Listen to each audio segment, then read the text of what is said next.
How would you define Scientology? A family-destroying human trafficking cult. When you die, it's just your body that died. You as a Thetan just jump into another body. So I was born in Scientology. From the very first breath that I took, I was in the billion-year contract. Pledging themselves lifetime after lifetime for a billion years. Pat Harney, you gotta relax. This is public, right? You open it up, all are welcome.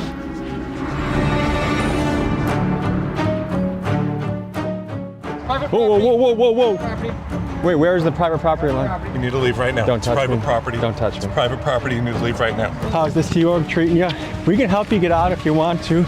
Get out. Get out. Don't push You're me. trespassing. Where's the line? Okay. Where's the line? Pepper spray. Now you get out or I'm gonna use it.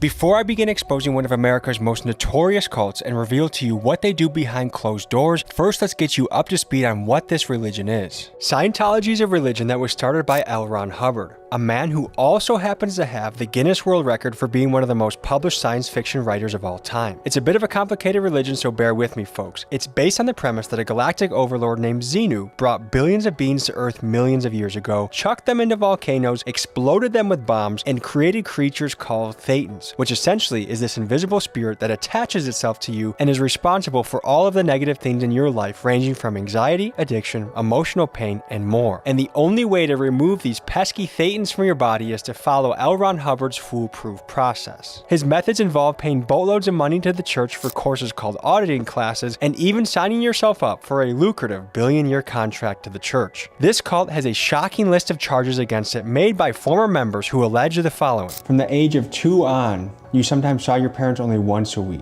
Yeah. I remember we had one nanny. She was like 16 years old, and she was like stuck with like infants. Like It was, that whole thought process pretty much just stopped at the point where I was like, I don't know what to do about this.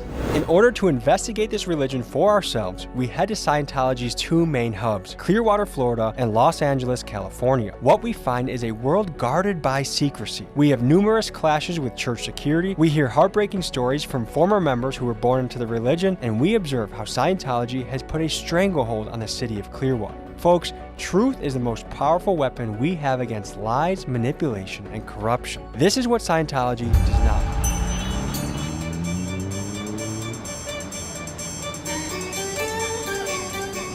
Between Clearwater and Los Angeles, this is where Scientology is primarily located. We're going undercover to start this operation, and we'll be boots on the ground here in Clearwater, Florida.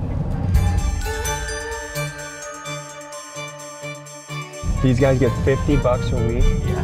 They need a union in Scientology, huh? It feels like we're in like a nuclear testing town, almost. But look, like the Scientology people on the roof right there, maybe trying to sign a $1 billion contract to Sea Org for $50 a week. I have been helping people who have been abused or defrauded by Scientology. This is Mark Bunker, a journalist, activist, city councilman, and Clearwater resident who spent over 2 decades fighting against Scientology. While many others would fold under the harassment and intimidation campaign that the church used on him, he has refused to be silenced. We pick him up and drive around Clearwater, and he helps us navigate Scientology's territory. Is there a place where they're a gathering place where they want to bring me in to tell me more about it? There's a welcome center.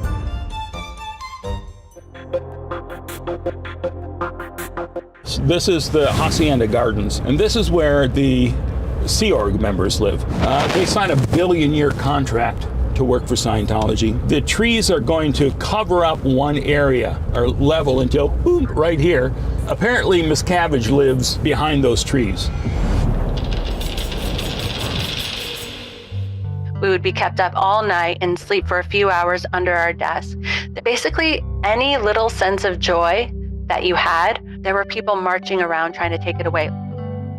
My name is Jenna Miscavige, and I was born and raised in Scientology, and I left when I was 22 years old. This is Jenna Miscavige. She was born into Scientology and is the niece of David Miscavige, the man who seized power of the church in 1987 after L. Ron Hubbard died and has ruled the church with an iron fist, allegedly, ever since. This is kind of like if Kim Jong-un's niece fled North Korea, lived to tell the tale, and we got to interview her. In Scientology, her life was tightly controlled. She endured intense indoctrination, physical labor, and emotional emotional manipulation. Here's what she had to say. When I was 9 years old, I did what Scientology calls a purification rundown, where I had to be in a sauna for 5 hours a day. Yeah, and I would get like bloody noses even, but you have to keep going until you achieve whatever it is they want you to. Like, you have to voice something that's the result of that program, or else you have to keep doing it, basically. My name is Serge. I grew up in Scientology. And after surviving a period of horrific neglect as a child, the church began to groom him to be a rising star of their auditing team. Auditing, by the way, is one of the main exercises of this religion. It's the practice of someone getting relentlessly questioned until they are able to release painful or traumatic thoughts that they may be holding on to, believing that once they do that, they can free themselves of this negative baggage they are holding on to. This is his account of what he experienced. The kids go from the very bottom of the org board, which is like the maids, the ones that are like 14-year-olds doing the beds of the adults that are booking rooms at the hotels, right? They recruit all the little young ones because they can have them do anything. As a 12-year-old, basically, they put me into full-time training. So I was basically studying full-time. In Scientology, they would just call it an auditor. And then at one point that switched where I changed to be training to be the person who trains auditors. This is Aaron Smith-Levin. His mom got him into Scientology at an early age, and after being pushed to drop out of public school at only 12 years old, he spent most of his waking hours working for the church. Now all grown up and free from the cult, he is one of Scientology's most active critics, known for his YouTube channel Growing Up in Scientology. I worked full-time for Scientology from the age of 12 to 26. I was taken out of school to work full-time for Scientology. I never went to high school. I don't have a diploma or anything like that. Aaron's brother and I become like these like child prodigies that David Miscavige and Shelley were very obsessed with because we completed the metering course and got a license. We were the first kids that were able to read the e-meter. For reference, an e-meter is a sort of primitive lie detector that Scientology uses during auditing sessions to see if you are telling the truth. If an e-meter indicates to an auditor that you may be hiding something, even your darkest secret, you will be questioned again and again and again until you reveal that thought. Perfectly on a video and get a pass by Shelley Miscavige, which was like the biggest deal in the world at the time. You weren't just born into any family in Scientology, the Miscavige family. Of course, in attempting to get both sides of the story, we sent multiple interview requests to Scientology to speak to David Miscavige or a media representative. But due to the disastrous feedback they get when they do speak publicly, the church quite simply does not do interviews. In fact, David Miscavige has only done one interview with a journalist, with Ted Koppel back in 1992. You realize there's a little bit of a problem in getting people to talk critically about the Church of Scientology because, quite frankly, they're scared. Oh, no. And since then, and for over 30 years, he has been radio silent except for totally scripted and bizarre Scientology-made media that looks like this. Whatever you have heard, if you haven't heard it from us, I can assure you, we are not what you expect. For a man that rules Scientology like a big tough guy, little David folds like a lawn chair when it comes to any sort of accountability or questions from the public. But there may be a reason for that. Here are some of the allegations against David. You have written a whole book about your son, and you've called the book Ruthless. Yeah. A very, very aggressive style and a tendency to violent outbursts that are physical in nature.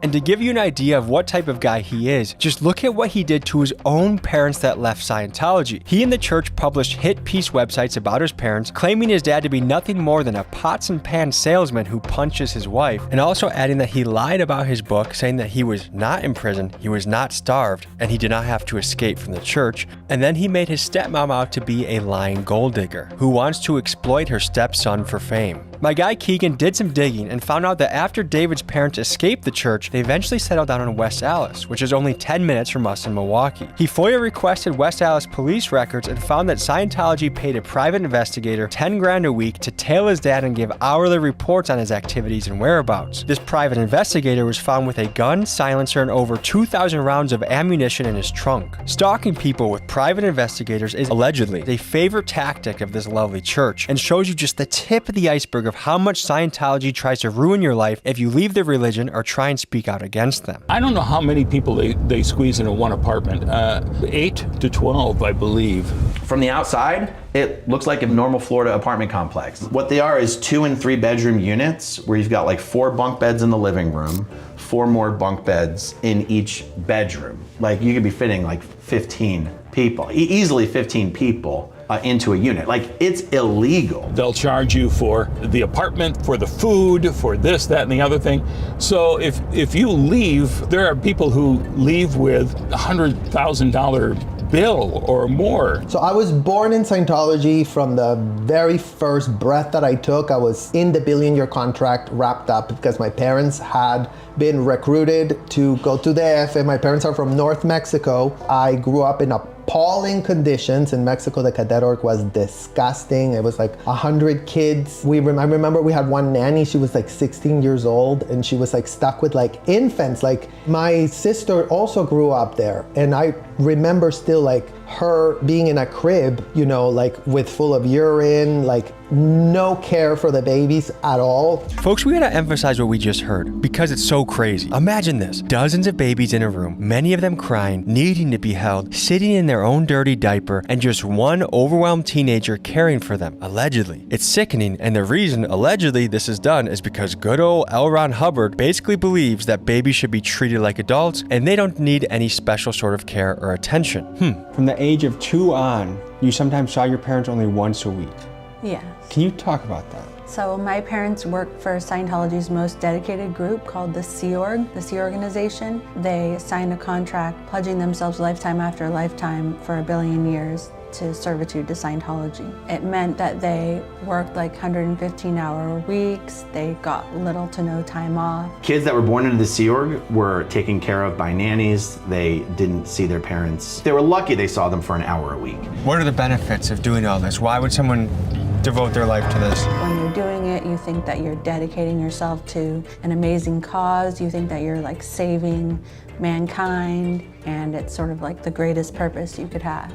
And our parents were in this mission to save the world, right? It's like they're all like stuck in this like, you know, job that they were doing for Scientology that they were prioritizing over their newborns, basically. Well, they really believe they're saving the planet. This is like a mind control factory. We wanted to get our feet wet with Scientology, so we went to their welcome center where they were selling the Dianetic books, and I happened to know after doing some research that a lady named Pat sat at the front desk, and she was actually a media liaison, so I thought she'd be a good person to talk to. Here's how this mission went. Good morning, good morning. Oh, I'm a travel vlogger.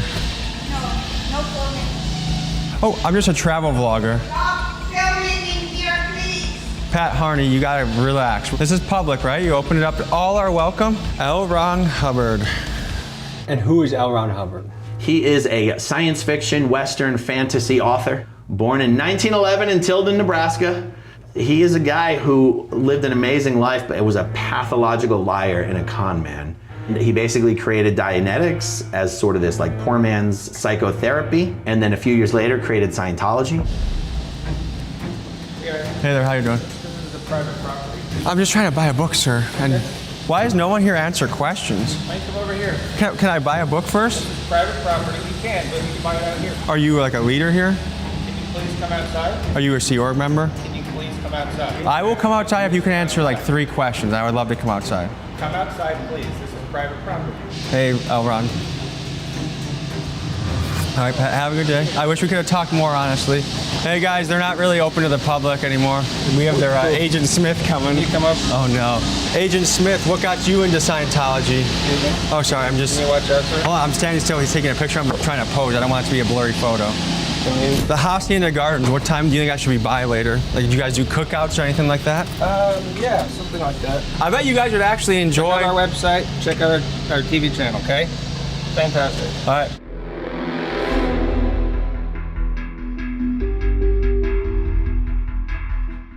They answer no questions. I wasn't allowed to buy the book, which I was genuinely, I would have bought the book. I met Pat at the front. Pat is the PR person here. Oh, she's the PR person. No one would answer even one question. Of course not. Next, we went to the infamous flag building to see if we could infiltrate and see what was going on inside. Unfortunately, a call to the Clearwater Police Department had already been made, and as soon as I touched the doors, I turned around and saw the police waiting for me. Looks like the police may have been called and are following us. There was a call on a van, a suspicious vehicle, so. A suspicious vehicle? You guys can film all you want, but just don't antagonize them, I should say. Otherwise, they're gonna do a criminal trespass on you. So that means if you step foot on any of their property, you go to jail. It's silly. But right now, I'm really just trying to talk to one Scientology member that'll answer. Good luck.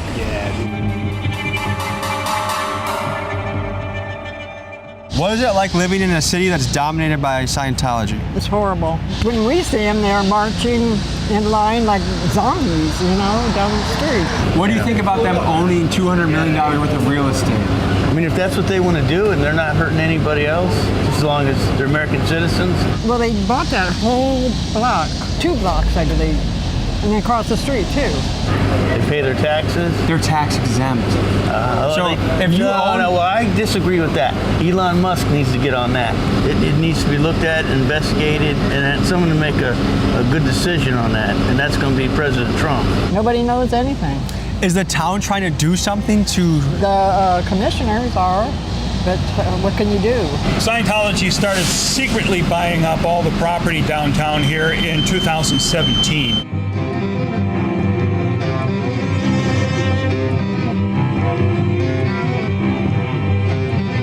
I was working in the hotels, I was doing demolition, I was doing construction, I was doing HVAC, and I was there with several hundred kids from all over the world. I was working 7 days a week, 8 o'clock in the morning to 11 o'clock at night, 365 days a year for 4 years. So a lot of it was training, a lot of it was cleaning, and we did like laundry and clean the rooms of executives, so they would like inspect with a white glove to make sure that we didn't miss anything.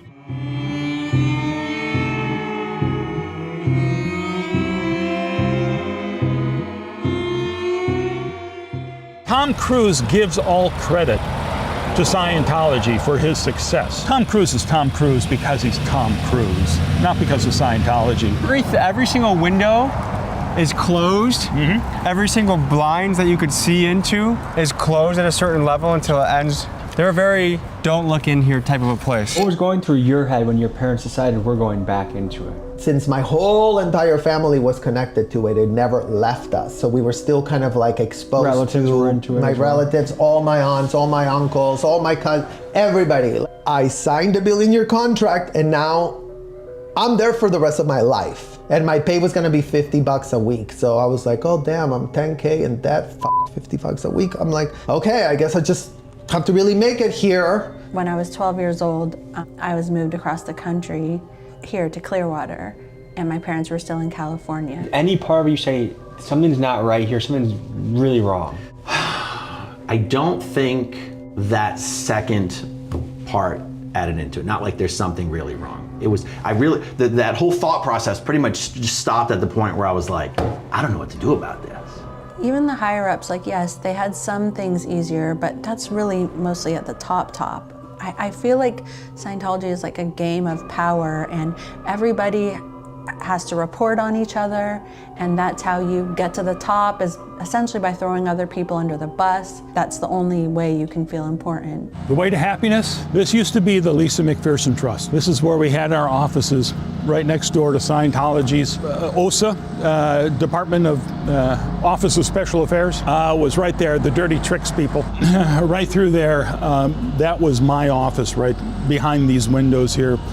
All locked up. They don't want anyone to see what's going on in there now. Now that they know your cameras are here, this entire several blocks of front groups are shut down. One thing that comes to my mind when I walk past all these empty buildings that look like they're fully functioning offices, but no one's here. Right. It's like North Korea. It's like a very staged play that you're a part of. Yeah. Yet when you look, just peek a little bit behind the surface, like there's no one. All the windows are shut, there's no sunlight coming in, there's no one here. Look, they make it look like someone just had a meeting in here, or let's see if there's a front desk right here. This is an office that should be 1, 2, 3, 4, 5, I mean, this is an office that should have at least a front desk worker, if not an employee. None of this has anyone in it. No city on earth feels the negative effects of Scientology quite like Clearwater, Florida. Some fantastic reporting by the Tampa Bay Times reveals how the church has taken over the city. In 1975, the church purchased the Fort Harrison Hotel and made this their headquarters. Over the decades, the church began acquiring real estate at a ferocious pace, scooping up property after property. Since then, they've poured hundreds of millions into more than 200 buildings, owning the majority of the Clearwater downtown. Mind you, this is with tax-free money because somehow the IRS lost their balls when confronting the church, ruling in 1993 Scientology to be a tax-exempt religion. The weird thing is, they've left most of the buildings vacant, turning Clearwater into a sort of North Korean ghost town. The question is why? Insiders speculate it's because they want to show a dominant presence, but the truth is they simply do not have the numbers of people to occupy these buildings, and it's no surprise. Their peak membership numbers were before the internet, but now that their practices are widely publicized, they are unable to recruit new members and are slowly going extinct. But even as a dying empire, they still have a great deal of power over Clearwater, and they are crushing the businesses in the downtown. Just take it from Tony, a local entrepreneur who is facing dire financial circumstances because of the church. So this is obviously our place. We start off with the Nash keys, and between like bureaucracy and stagnation, we had harassing phone calls about us not being part of the community, to get out of the town, even death threats later. But it took us 3 years to get these places open, a year and a half of permitting. More walls than you can imagine were being put up for us, but we got open. When you say death threats, tell me more about that. Death threats meaning like poisoning, harassing to get the f out of the town. That someone tried poisoning you? No, they allude to that they're gonna poison me. Describe what's happened to this block over time, and how Scientology has impeded local business from thriving. The way they actually affect it is that the negative stigma that has on it, the overbearing control and presence that they portray. They like to portray like a sense of unity that is disheartening to the most of the community. Is that their bus behind us? Absolutely. They're more organized than our government. And their bus windows are blacked out. Yes, they have very weird things that they do. I've seen a bunch of strange things. This is it. It's a two-story club. It is nice, and in the evening times, I've seen this place just booming. If you want to fight against the empire of Scientology, come into this local business, spend some money, get a cigar, get a drink, and meet this handsome fella right here. Let's take back Clearwater, $1 at a time, like you just said. Do you remember what feelings were going on in your head as a 5-year-old that led to the paint thinner? We had no one to go to. Like, there was no adults around. Like, all the adults were compromised. In 1986, L. Ron Hubbard ends up dead, and because they had seen that a lot of people had left the Scientology because they were treating them so horribly, they would always come back with this amnesty. We're gonna forgive you for all the suppressive acts you committed. If you come back, if you write them down, then we'll forgive you, and then pretend they didn't happen. So that's when my parents got roped back in. They said, you're suppressive because you blew because your child almost died. Oh no, we're gonna forgive you for having left without permission. To really see what's going on in Hacienda Gardens, we got a drone operator that's gonna be able to show us what's happening and also show us their real estate holdings. Nice to meet you. Hey, nice to meet you. Big fan. This is crazy. Appreciate you, man. Today. Oh, if you could go over to where the pool is, then that will help orient me a little better. It's like if you want to turn around? Yeah, straight up there. Yeah, and go to the end. That was where. Right here? That was the Dave's? end one, yeah. And my mom. That was the And that penthouse empty suite there? It was just 4 condos, and there would always be a security guard posted, sitting across the way looking. It actually won't let me go lower. That's weird. Do you think it's a blocker?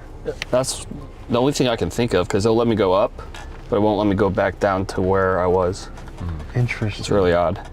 And you lived in these apartments for how long?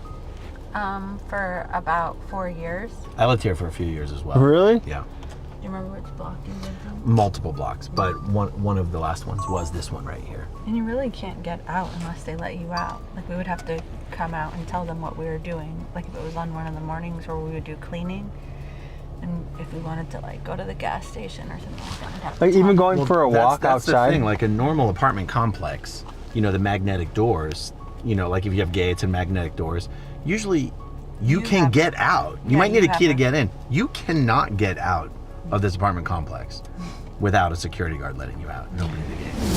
Is that D block? Why can't I read it? Yeah, that's D block. Okay, so I lived here in D block, Yeah. Like so towards- interestingly, they actually turned the camera away from us. Oh, that's weird. Anyway, so I lived at the end of D Block in like the lower levels. They actually had fixed these ones up to be a little bit nicer. Would you be surprised if they had vehicles patrolling? I'm sure they have vehicles patrolling. Is it that? Are they that paranoid? Yeah. I mean, David Miscavige takes his security as seriously as a head of state. The car's getting in. Let's get in.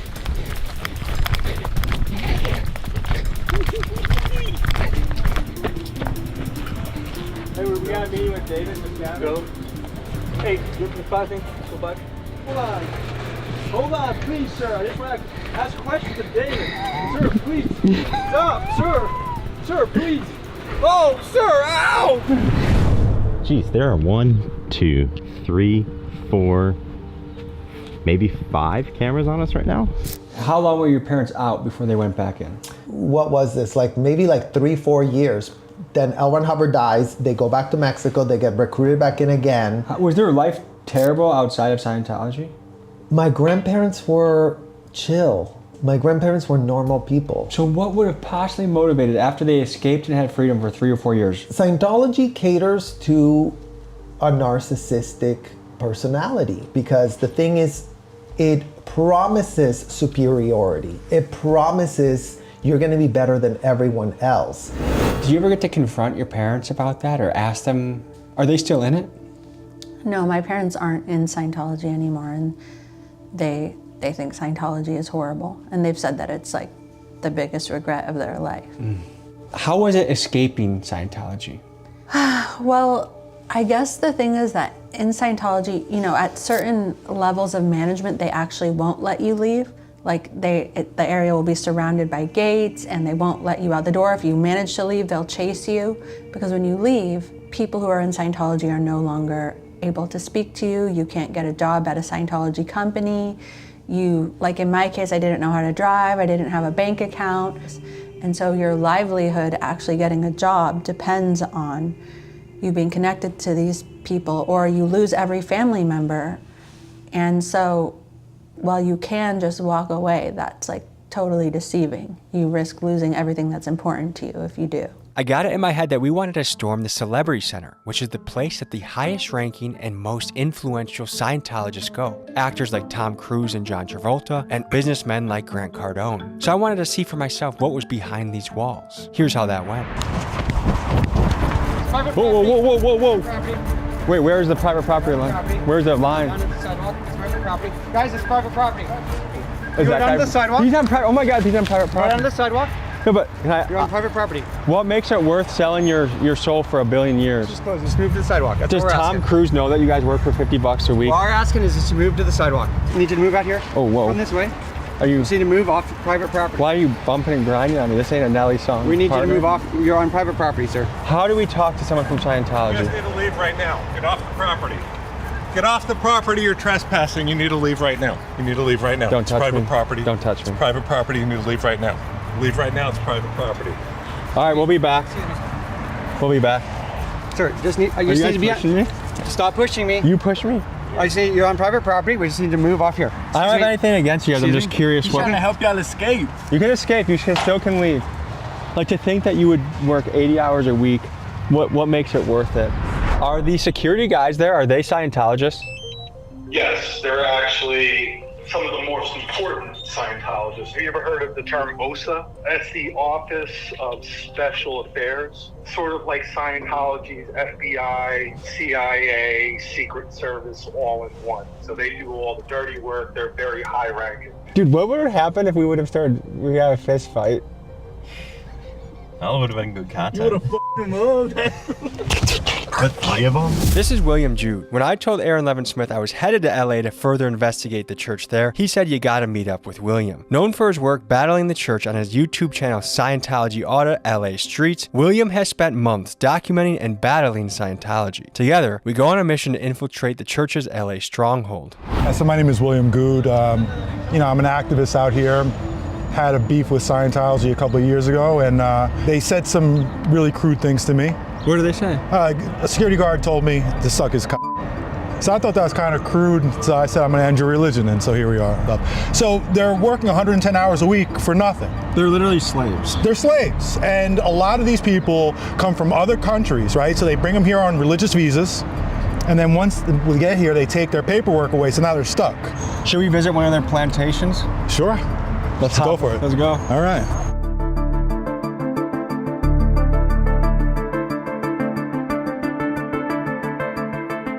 So let's just drive by there real quick so I can just show you how to go about doing it.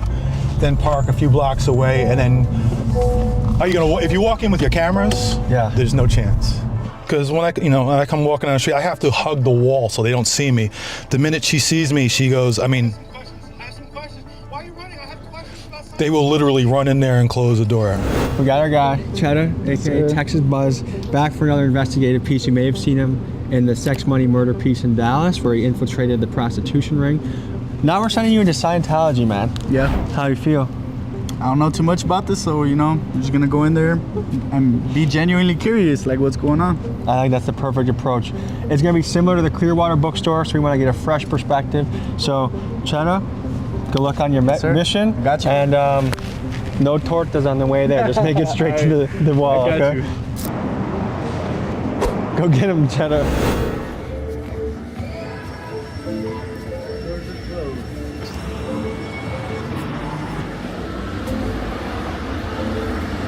Doors are locked, doors are closed. Oh, they shut the doors. Yeah, so they realized. They're no joke with the things. What happened in there? No, nothing. They just closed the doors? Closed the doors. Did you see him close the doors? No. They already had him closed. They already had him closed. This is Dre. He's one of the editors on my team and has been with us for a few months cranking out videos. In making this piece, we found out that he actually had joined Scientology for about a week. Here's what we learned from him. I'm Dre, and I almost joined Scientology. It was back in 2020 that I took a trip out to LA.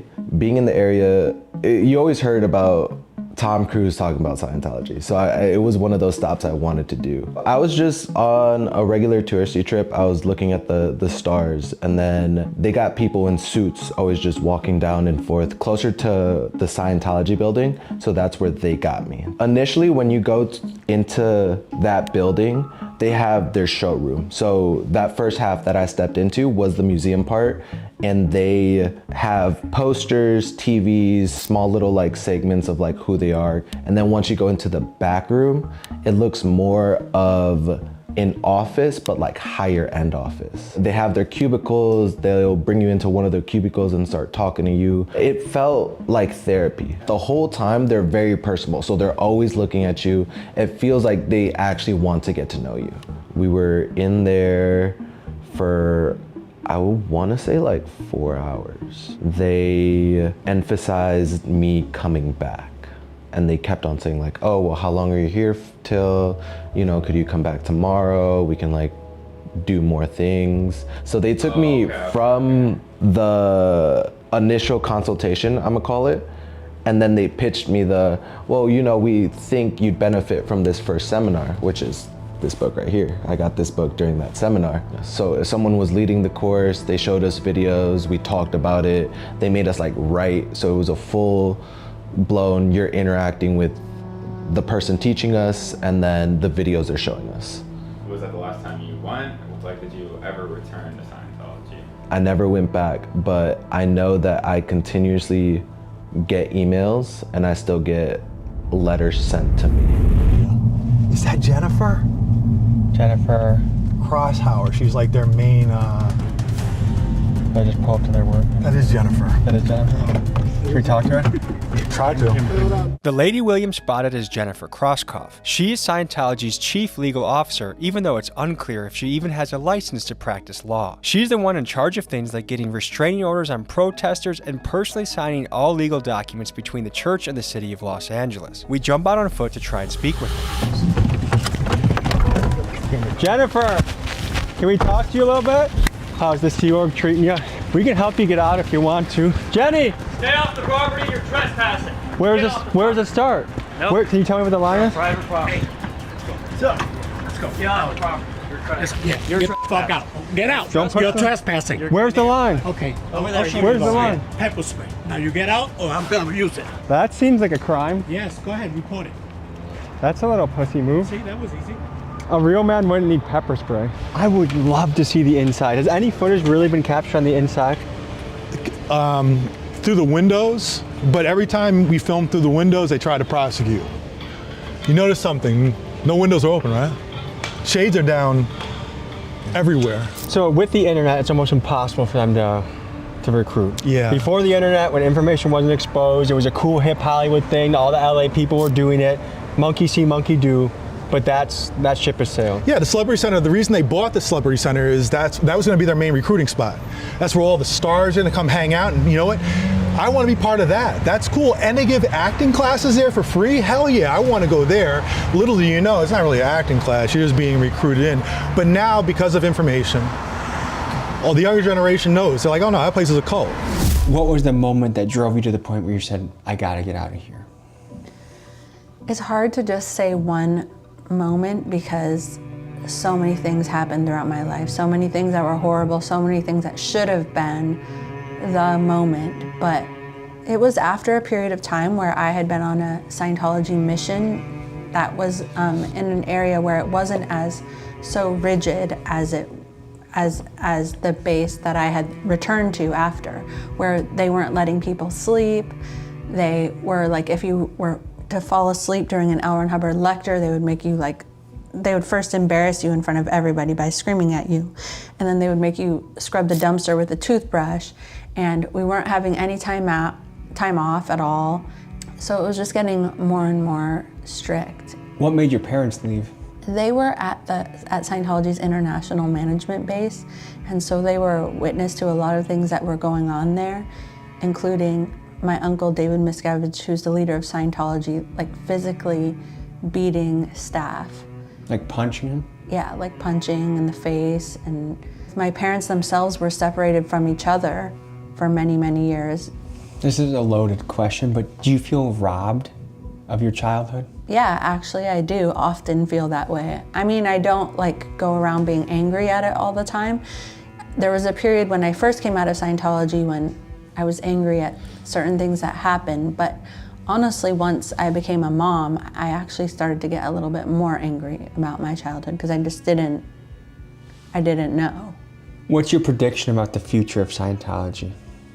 These stories of how Scientology treats children are going to come out more and more, and people are going to be disgusted by them. So I feel like the more stories that come out into the public, the more, whether it's a legal battle that takes them down or just like a public relations or both, it's like nobody will join, they'll eventually be bled dry, and hopefully they have some legal battles that they lose as well, and it all comes together. To show you how full of lies and manipulation this church is, just check out this 911 call they made on us. Hey, Northeast Unit 45966, just left 1306 L. Ron Hubbard Way, Church of Scientology. CPR can direct to suspects 45 male whites. No further suspect vehicles. They claimed we burglarized the church and fled the scene in our rental car. Here is us saying hello to the LAPD when they reported to the scene. They're pointing at us. You want to pull up my talk phone? Hey there! That's the entire...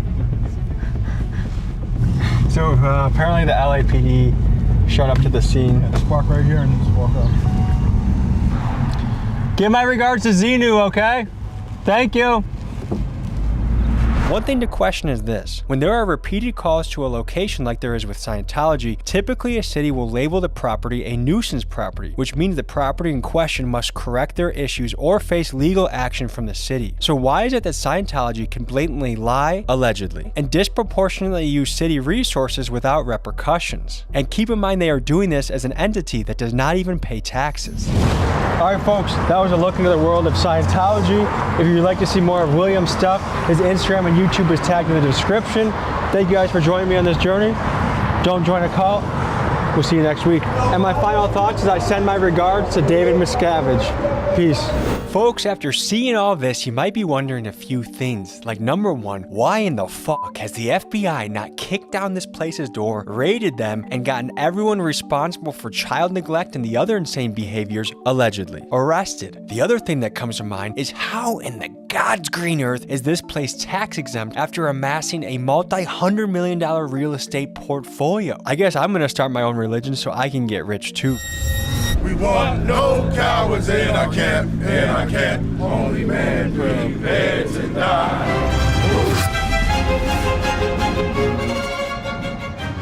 Dick! You UPK, right?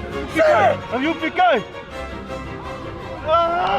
This world thinks that we're a cult and that we're crazy and that we're criminals simply because we teach what Jesus Christ taught 2,000 years ago. In 2024, with access to the internet, if you hate another group because of the color of their skin, you're a fool. Let's go! Let's go! Let's go! I want 100, let's go! Above your head! I Majid Shabbat! I Majid! This brother has a shirt, this is ISCPK, and that's called Real Nigga University. How come we're missing out on the push-ups? Don't you want to get drafted? Yeah, get down and get some push-ups. Yeah. See, I just told a white man what to do. Oh, down.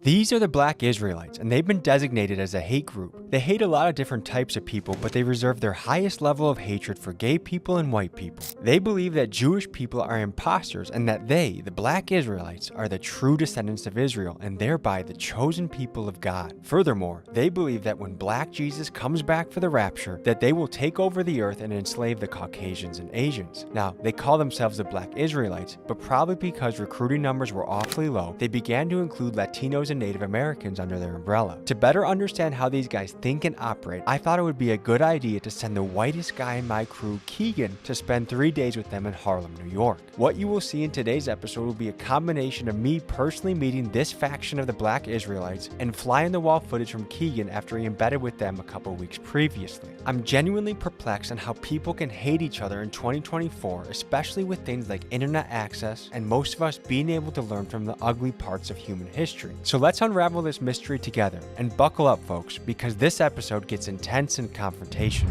The white man has gotten so good at just saying stuff and people believe it that he just says shit like, and everybody like. The so-called white man decides to be rich. What will the white man do to be rich? Anything! I'm about the kingdom of heaven where black people rule instead of white. And we get to do all the wonderful things that white people did to us, we get to do it to them. I tell the black man, you the greatest man that ever walked the face of the earth. And God loved you more than he loved the white man. God hates the white man because of what he did to you.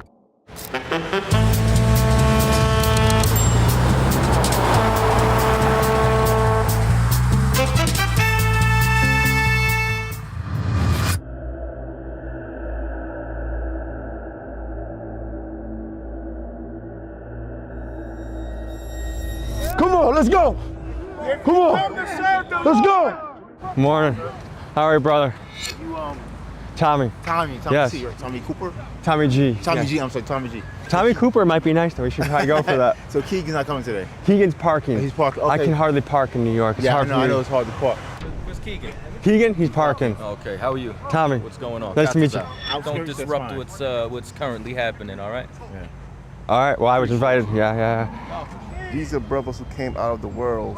These brothers going through a process where you're purging the old man out of you to become the new man that you want to be. And that does not happen without pain. Apparently they've been here since 6 a.m. I admire discipline. I admire dedication. And I admire people that are willing to wake up early and get after it. This is the first day of Hebrew Academy for the year 2025. This is to help get brothers prepared to strengthen themselves physically, but also to keep them motivated to continue. Hustle up, let's get back, come on. What's up, brother? Good to meet you. Good to meet you too. How are you? I'm all right, yourself? First, I gotta say, your fashion, man, is unbelievably on point right now. Thank you, I appreciate it. Can you describe what you got going on? Oh, okay, I'm gonna give you this visitor's pass. That way we don't whip your ass in. Yeah, I was actually seeing if I could join. No, you can't join. Why is that? Cause you're not the race that we're allowed to join with. What race you gotta be?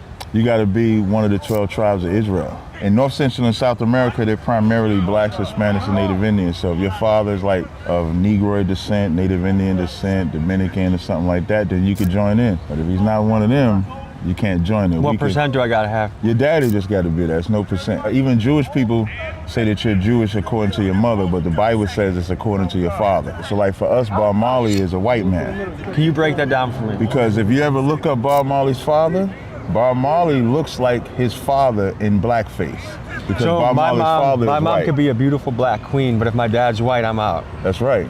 I'm gonna need your help reading one of these words, but can you say what that shirt says? This brother has a shirt. This is ISCPK, and that's called Real Nigga University. Nice Now- to meet you.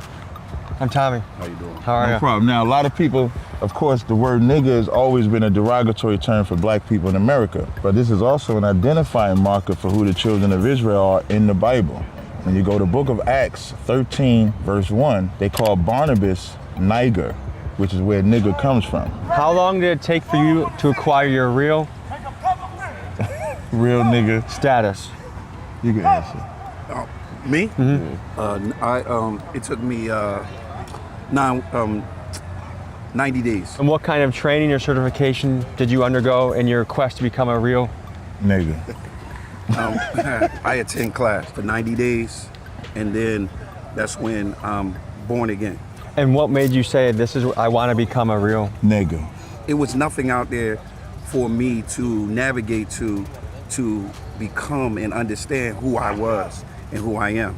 I looked at the word nigga as a negative term until I found out that it was an identity marker. You know, it's a shocker when you wake up and you find out that you're the descendants of Moses. Was Moses a real nigga?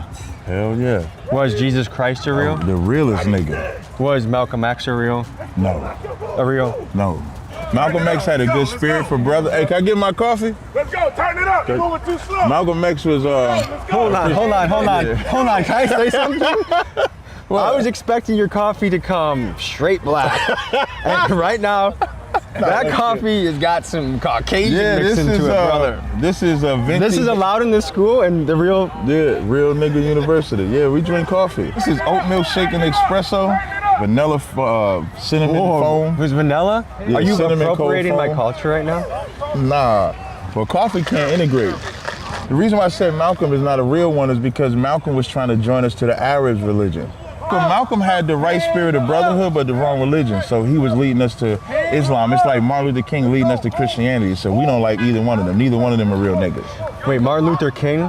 You love Martin, don't you? I think he was a good man.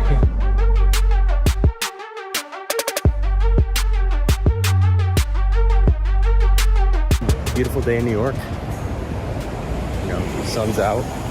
Lots of people zipping around. This is a special occasion. Go ahead. Martin Luther King. All false apostles that have deceived many. You understand? They deceived so many people that you would think they actually were sent by God, because so many people believed them. It's a sea of people that believe that Martin Luther King was truly a man of God. And if you are not careful, you will get caught up in that wave. And the march he had was so magnificent. And the statues of him, and he's on TV every day, they transform themselves into the disciples of Christ, but they're not. I'm about anyone that wants to unite the people. So that's why I like Malcolm X. If you read And to the end. enslave us to y'all, right? No. Let me reverse Uno card. You want to enslave us, right? No. You don't want white slaves? This world thinks that we're a cult and that we're crazy and that we're criminals simply because we teach what Jesus Christ taught 2,000 years ago. Nothing else. I want to see sets of 25. Y'all understand? Do y'all understand? You can't hear me out? I want to hear you. You understand? Sit-ups. Sit-ups. Sets of 25. Begin. Move. Let's go. Let's go. Let's go. Sir. I'm embarrassed by this entire thing. Come on, sir. Man and General Yohana had to be here and see these family men. These are family men. These are good husbands and daddies. Wasting their weekend with my cult. They will never be accepted into my cult ever. Come on, come. Race to the weekend. We train brothers to be physically fit, mentally fit, and spiritually fit. What's the brand of martial arts we're learning right now? Yad Karab, hand combat. Yad means hand, Karab means combat. Instructor, the brother in the middle with the stick hanging on his side, that's Captain Akkad. Does he ever whack people with the stick? If he has to defend himself. But not like he doesn't, like if you do a wrong like karate chop, he doesn't whack you or anything? Nah. I look at Commander Yohana as like my grandfather. You know what I'm saying? And he's done so many things. And he's the one that has led my quote-unquote father, which would be Captain Tazariak. I look at Cap as my father. Like you know, if I were to disappoint Cap, I feel pain. Like I never felt disappointment or being ashamed of doing something with my mom or my stepfather. But you know, growing up trying to shape myself into the person I am right now is because of Cap, and he learned from Commander Yohana. So you know, I look at Captain Tazariak as my father and Commander Yohana as my grandfather.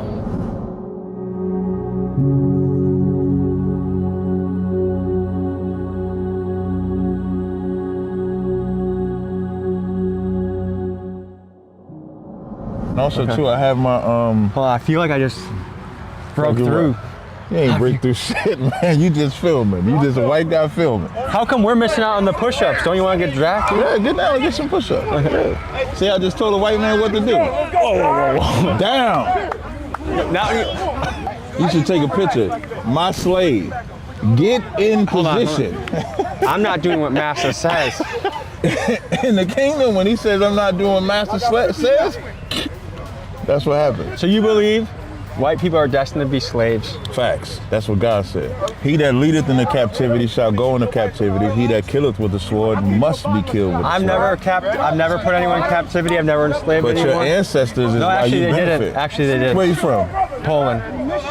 I came from the Polish poor farmers in South Dakota that didn't have shit, that came from Poland that didn't have shit, but also I don't believe in collectivism. I don't believe that. That would mean like if one black guy in Pennsylvania did something, I'm gonna be like, oh well, you have to pay for the consequences. Someone that did something 200 years ago, just because you happen to look slightly like them, that is a dumb idea. Nah. Thank you, Master T. Thank you, Master T. How happy are you right now? Master T, Master T. I don't want to do no more jumping jack, Master T. You feel better? You feel good? No. Does that make you feel better when I'm a slave? No, but when my audience what does that watches, say about you if you want me to be a slave, Master T? To my audience yeah, or Master to your T. audience? Master To your T. audience, I'm not having compassion. To my audience, it's like he's getting prepared to be a good slave. Master T, I'm recruiting for the black Israelites. Neither of us technically qualify, but I think we can make an exception. Would you like to join? Oh, I'm good, thank you. We could join them and we could be on their side. Otherwise, they're going to enslave us, right? Would you enslave her too? You're a Latino, right? Yeah. No, she's safe. Oh, so she would be considered a black Yeah, she's one of us. Yeah, she's one. I'm Latina, so that is part black. Yeah. He wants to enslave me. He wants to enslave you? What do you think about that? I said God wants to enslave his people for what they did to our people. No, it's not to forget. See? Every man wants to be like us. Right. And every woman wants to be married to us. Right. Because we're willing to suffer, to have pain. You are not. You should go home. You should go be with that one measly woman who's willing to be sexually deprived every day because she's married to you, and those children who are future drug addicts and whores. You should go be with them. You shouldn't be out here with my cult. Do you think you can get my arms as big as yours? I mean, I don't know. We can see. I don't know. Give me 50. Like he gonna serve. He can serve. Like he good to serve. We want no cowards in our camp, only men prepared to die. Ooh. We want no cowards in our camp, only let their colors fly. Ooh. We want no cowards in our camp, only men prepared to die. Go! We want no cowards in our camp, and we let them colors fly. Ooh. We want no cowards in our camp, Let's go! Prepared. Let's go! Ooh. We want no cowards in our camp, that'll let their colors fly. Ooh. We want no cowards in our camp, only men prepared to die. Ooh. Let's go! No cowards in a camp, that'll let their colors fly. Woo! We want no cowards in a camp, only men prepared to die. Right! I don't qualify because of my non-black status. These are the... Do you want to join? Of course not. Why not? Why not? Because I'm the same as you. They want to enslave us. That would be restoring it to paradise. Oh, okay. Fellas, any interest in joining? Nah, there's certain things where slavery still plays a part because we're all in the system. I feel like everybody's a number. We live in certain areas where in reality it's segregated. And I personally feel like there is slavery still. I imagine Shabbat. I imagine. Snap to it. God.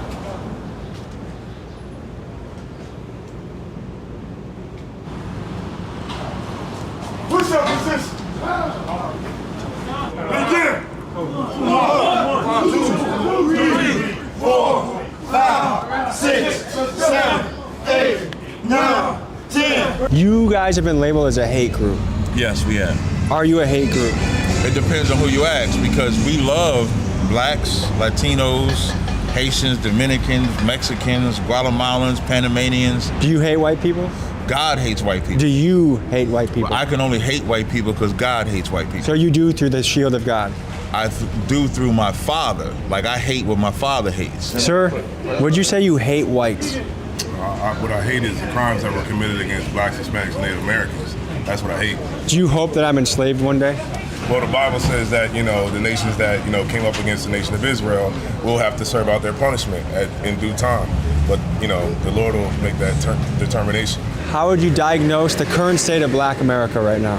We got work to do, of course, you know what I'm saying? And that's why we out here. Commander Jim Yohana gave us the mission to go out here and bring our brothers and sisters out of this hell that we live in called America. As long as we do that, we got work to do. If you could broadcast a message to every black man in America, what would you tell them? To have brotherhood and sisterhood, come back to the laws of God, keep the commandments. That's what I would tell them. Are you guys segregationists? Segregationists, yeah. Why not? Has that ever played out poorly in history, would you say? White people are segregationists. I don't know, honey. I literally don't know one white person that wants segregation. Here's the truth. In 2024, with access to the internet, if you hate another group because of the color of their skin, you're a fool. Sorry. And what's the reason? It's not the color of their skin, though. Okay.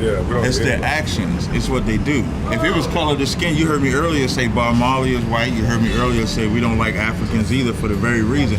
When somebody commits crimes, you don't think about their color. You think about what they did to you. Keegan, let me ask you something. In the 48 hours you've been around, have you been mistreated? No. Did we feed you? Oh yeah. Did you get some water? Yeah. We gave him some water. Right. We gave him some food. He came around. He gonna go home to his family. One white man came into a black church and nobody went home to their family.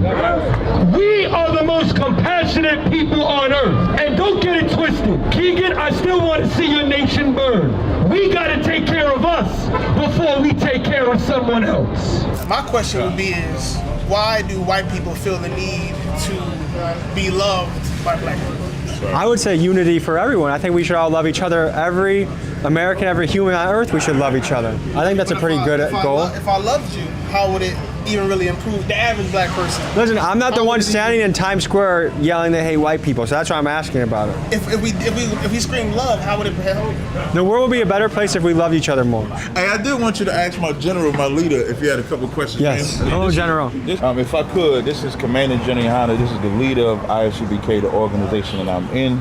This is Tommy that came to do a documentary, and of course I wanted to bring him to you, sir, to ask you a couple questions. I don't know what he's gonna ask you, but I just It's all fine. It's all good. What's your mission? What are you about?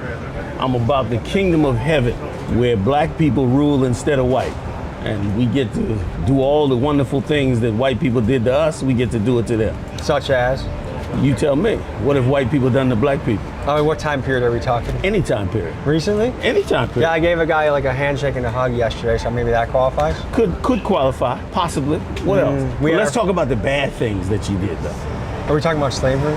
Oh, are you talking about slavery? Are you mentioning slavery as one thing? I feel like that's a key subject around here. I agree with you. Slavery is one. You've gobbled up the world, and we seek Christ's kingdom for a day that our roles reverse. The scriptures say this, that let the saints sing aloud on their bed with a two-edged sword in their hand to bring their kings into fetters of iron. So we seek the day that the changing of the guard comes. See, we seek the Lord for our revenge. Right. People harm us and do evil things to us, that happens. But we know how to get them back. We know just how to get revenge on people. And in the UPK, we believe in revenge. We believe in revenge. We believe in justice. The difference is we know how to actually get it done. There was a movie, 12 Years a Slave, but it sounds like you're asking for 2,000 years a slave. Well, I'm asking for whatever God wants. And God wants you to serve twice what we serve. You honestly believe that God wants slavery? Can I show it to you? Sure. And I heard another voice from heaven saying, come out of her, my people. And you familiar with the Bible, right? So you know this is John the Revelator seeing a vision. And God is giving him a message. And he's saying for God's people to come out of her. You know who the her is? The her is the whore of Babylon. The empire that brought in all the Babylonian witchcraft of the ancient Babylonian empire. That empire is America and the European world. You may not be partakers of her sins. See what God said? We got to not be partakers of your sins. Like you see how? Where does it say yours? Partakers of her sins. And her sins is the daughter of Babylon. Right. And that you're connecting to white people somehow. Oh, absolutely. Even though this was written 2,000 years before America became That's real. the beauty of prophecy. And that you receive not of her plague. And that you receive not of her plague. Meaning this daughter of Babylon, this her that he's talking about, is about to be plagued horribly in this earth. For her sins have reached unto heaven. Because her sins, the evils that have been done by this empire, called her in Revelation, have reached all the way to heaven, meaning God sees them and God is angry at them and God wants to do something about them. And God had remembered her iniquities. And he's remembered all the things that she's done over time. Reward her even as she rewarded you. This is important. He said, reward her, the her, even as she rewarded you.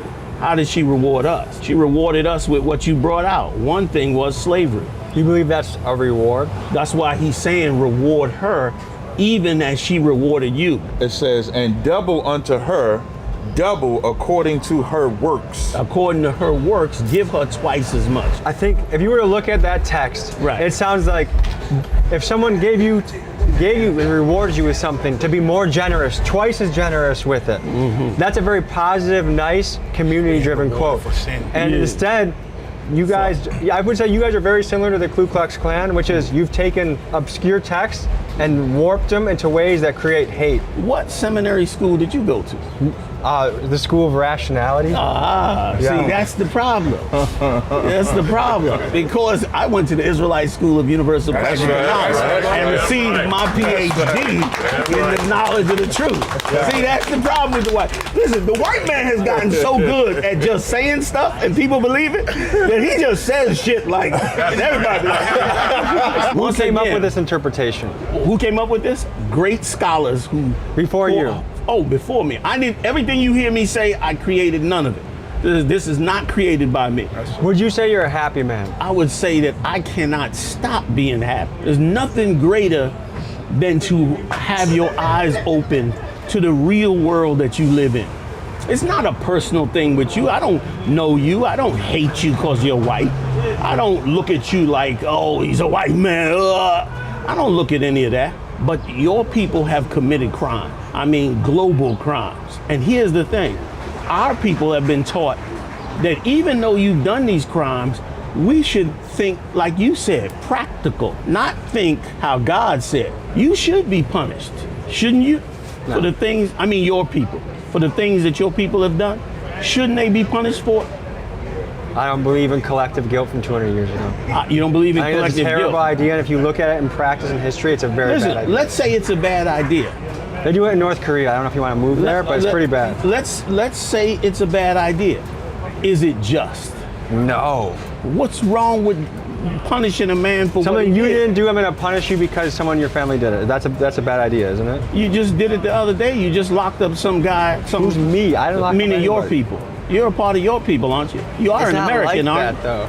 It's not you're like not really American, or no, I'm a total American. I love America. Okay. But it's not like all white people are on some similar page of like, what are we doing next today? Like, why are you so obsessed with punishing a white guy? You know why? Why not just live your whole life to the best? You know why? Yeah. Because I lived my whole life watching white people punish black people. I spent my entire life watching all of my friends be dragged out of cars, beat up by cops, assaulted by white cops, murdered. Show me a black area where there's no white people. I mean, Milwaukee. Milwaukee's one of the most segregated cities in the country. Yeah. When you go to the black side of Milwaukee, who owns the real estate there? Mostly like Indian and Arab guys. Indian and Arab guys. Yeah. So not black people. Some, but not a lot. It's the black people, but they don't own all of it. Correct. Who owns the utility? We Energies, the utility company. Which is who? I wouldn't say that's white people. No, you wouldn't. If you want to be rich, you cannot decide to be rich like our oppressor, the so-called white man, decides to be rich. What will the white man do to be rich? Anything. He has no morals. He has no code of conduct. The ends justify the means when it comes to the so-called white man. He'll poison the entire planet Earth. He'll make Facebook addictive simply so that he can make more money. Why don't you start a company? Here's the amazing part about starting a company. Yeah, like anyone can do it. Literally anyone around the world can come to America and start starting a black company is a beautiful thing. Yes. Here's the problem with it. Your people, being the monsters that they are, will destroy it. You feel like you're kind of using some excuses to not just advance your own life? I'm using the recent history. You don't know any black millionaires that are doing really good for themselves? There are black billionaires in America. Can they help black people? What happened to Kanye West? Because he spoke out against Jewish folks. So you can help black people if you shut your goddamn mouth. Is that what you're saying? See, I thought we was equal, see? We are. I thought it was equality, you know what I mean? I think we're in agreement, and most people on the planet are, that what black Americans went through in slavery, and slavery all around the world, was an abomination, one of the worst things that humans have ever done to each other. But where we differ is I happen to believe it shouldn't be repeated. But you do believe it should be fixed, correct? Of course, I feel like it has been. Yeah. Well, you believe it has been fixed. We don't. Now, here's the thing. If that's the case, no problem. Why not give us, the slaves, the choice? What if you turned around and said, you know what? We'll give you the portion of the United States that you built and worked for percentage-wise, and we'll let you start your nation. How do you feel about that? How do you feel about black people saying, you know what? We want 5 states in the United States to make our own country. Would that be wrong? Should we just divide by population? The Chinese are 3% of the United States. You guys get the Chinese didn't suffer slavery like us. Don't mix us with the Chinese. The Chinese didn't have chains on them and brought over here in cargo ships. See? That's a white man thing. There's a possibility that we might have a second black president in a couple of months. What do you think about that? I didn't know there was a black president on the ballot. Who are you talking about? Some might say Kamala Harris would be the... Some might say that. What does Black America say? What does Black America say? Black America says that Kamala Harris's mother is an East Indian. Kamala Harris's father's father is a white slave owner. That's right. Kamala Harris's father, who's a Marxist and a communist, is who taught Kamala Harris. If you're going to put a black person in the White House, don't shame us by giving us somebody who's really of another identity and just has dark skin. Barack Obama was another example. But we thought Obama was going to be Jesus. And when Obama got in office, he legalized same-sex marriage. And now all you see is gays just running around when every gay person has been molested. And that's what made them gay. Nobody is born gay. Life makes you gay. The pressure that does that makes you gay. You don't believe me? Saucy Santana just came out with a book. Now, Saucy Santana is a gay rapper. A popular gay rapper. And then he wrote his book that said he was passed around from house to house by his cousins. And that's what made him gay. Barack Obama was not black? Hold on a second. Barack Obama was definitely not black. His mother was white and his father was from Africa. An African nation, by the way. Barack Obama was not black. You know what it means to be black? What does it mean to be black? It means that you are part of the slaves who came over here in cargo slave ships, who were put into slavery, came out of slavery, you understand? Came out of slavery, and then turned around and began to be a part of society. We don't consider some dark-skinned person from India or from somewhere else to be black. I don't want to take up too much of your time, General. One more question. If you could broadcast a message to every black man in America, what would you say? Separate from white people quickly, because they're going to drag you into the Third World War and destroy your lives further. Would you recommend any black people join the military? I would recommend that all blacks and Latinos leave the military. We fought in all of your wars. Have we even gotten a level playing field in which to prosper on? We have not. So why should we now go and die in another war, and the greatest of wars, for you to acquire more land, for you to steal the Palestinians' oil, for you to steal Lebanon's oil? Why should we die for that? Hey, Daddy, can we start another war and take Yemen, please? Okay, thank you. All right, I'll see you for crumpets this afternoon. All right, goodbye. Like, why should we die don't for season that? the chicken when I get home for dinner, Dad. All right, bye-bye. It was good talking to you. Pleasure. Honestly, to be invited here and hang out with you guys, I think you guys are fascinating. I like the organization. I think the discipline, the exercise, the togetherness, I think I'm a really big fan of. The whole like enslaving white people part, I feel like if you forgot that, I feel like you'd get a lot more members and that you'd be a very powerful movement. For all that's done to black people by white people over the years, could you really respect us if we loved the people that did all this to us? You know how I think the biggest fuck you could give to white people if you feel that way is to fucking go out, start a ton of businesses, acquire real estate together, acquire assets, acquire corporations, build it, and then you'll have true power. How do you know we haven't done that already? Do you? Have we? I would guess because... We would never tell a white man. I would tell, what do you mean? I would tell most people don't. Okay. The cool thing about this life is you can choose what to believe in, you can choose what to invest your time in, and I think people are fascinating. We have all sorts of beliefs around the world, and this is one of them. Jeffrey Epstein. Jeffrey Epstein. Jeffrey Epstein. Jeffrey Epstein. It's just very strange for a lot of people that the list of clients that went to the island has not been made public. Yeah, it's very interesting, isn't it? So if you're able to, you'll be... Yeah, I'd certainly take a look at it. This is a Democrat hoax. Yeah, I'd be inclined to do the Epstein. I'd have no problem with it. He is now calling it a Democratic hoax. The Epstein saga is not a hoax. Evidence that shows that Epstein was a creation of either Mossad, Israeli intelligence, American intelligence. But the bottom line is the records are getting out. The president says that a politicized hoax. What the hell are they afraid of? 2 years ago, we talked about releasing the Epstein files. Last night, I was shocked to hear that you voted against releasing the Epstein files. You got a lot of people that it could be mentioned in those files that don't deserve to be. And you're really calling the women who were in tears talking about in junior high a hoax? How demeaning, how insulting. In junior high? In junior high, some about 13, 14 years old.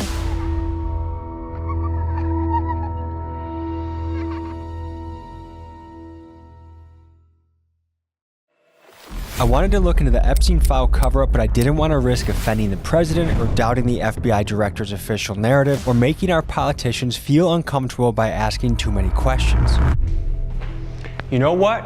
Fuck that. I'm not apologizing for anything. It's time to go gloves off. These people are lying to us, and I don't care whether it's Biden, Kamala, Trump. If you are in charge of our country and you're hiding, protecting a billionaire sex trafficking your ring, then we, the people, are coming after you and have every right to demand the answers. In fact, we pay each and every day with our paycheck to demand answers and accountability from you. And our president, Donald Trump, actually talked about the Epstein files. Here's what him and his administration said before they won the election. Yeah, I'd be inclined to do the Epstein. I'd have no problem with it. Seriously, we need to release the Epstein list. That is an important thing. It's pretty sick what that man did. 200 victims, well over 250 actually. Who has Jeffrey Epstein's Black Book? Black Book. FBI. As a former number 2 in the IC, they overclassify 50% of the stuff there to protect the deep state. Oh no, you can't see that, nothing to see here. And now that these people are in power, here's what they are saying. Look, the whole thing is a hoax. It's put out by the Democrats because we've had the most successful 6 months in the history of our country. This is a Democrat hoax that never ends. 20 years ago, or whenever it was, 2006, 7, 8, Epstein gets his sweetheart plea deal, right? I wasn't in power there. I wasn't in place there. I had, nothing to do with it. But Are you still talking about Jeffrey Epstein? I put out a poll on my YouTube channel and 115,000 of you replied. And 96% of you said that the government is a bunch of filthy liars when it comes to the official narrative on the Epstein story. So me and my team boarded a plane and we flew to Washington, D.C. to launch a full-scale investigation. In doing so, we talked to United States senators, guys like Chuck Schumer, Ron Johnson and Rand Paul, as well as representatives like Nancy Mace, Hank Johnson, and the man that's leading the charge to push for transparency, Representative Ro Khanna. Furthermore, we joined forces with one of the top conspiracy theory experts on the internet, Mr. Ian Carroll, and we also spoke with a guy by the name of Mike Yeagley, a man who works with all of your favorite three-letter agencies and claims to have seen a version of the Epstein files himself. We get into this and much, much more.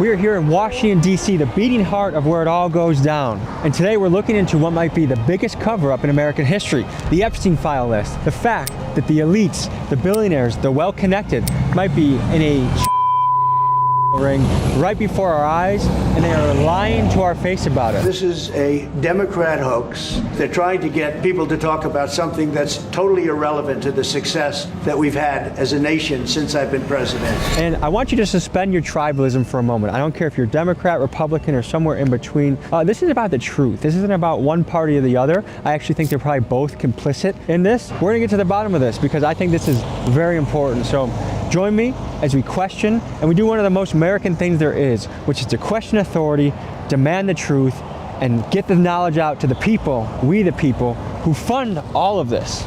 Let's begin.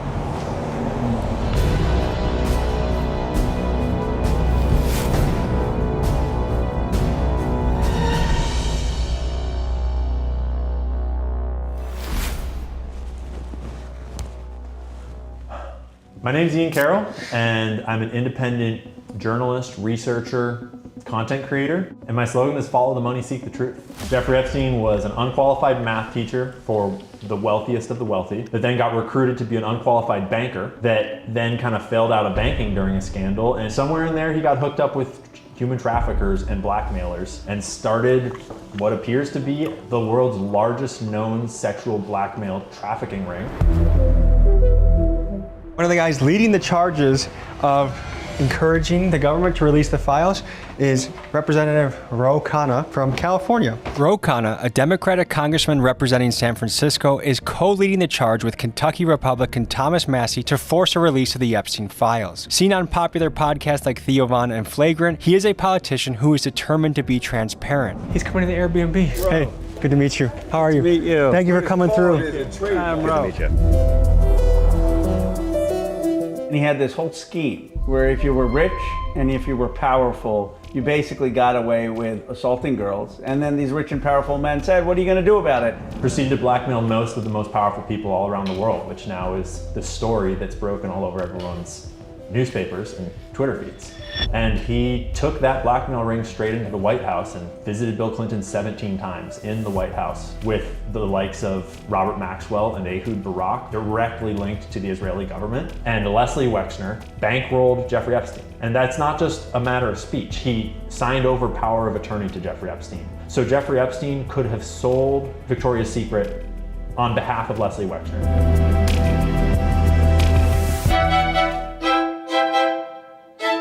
I gotta say, I don't wear a suit often anymore, but I feel at least 10 IQ points higher right now. I feel good. I feel quite patriotic today. Getting the chance to talk to our elected officials and demand accountability, to me, is something that makes me very proud to be an American.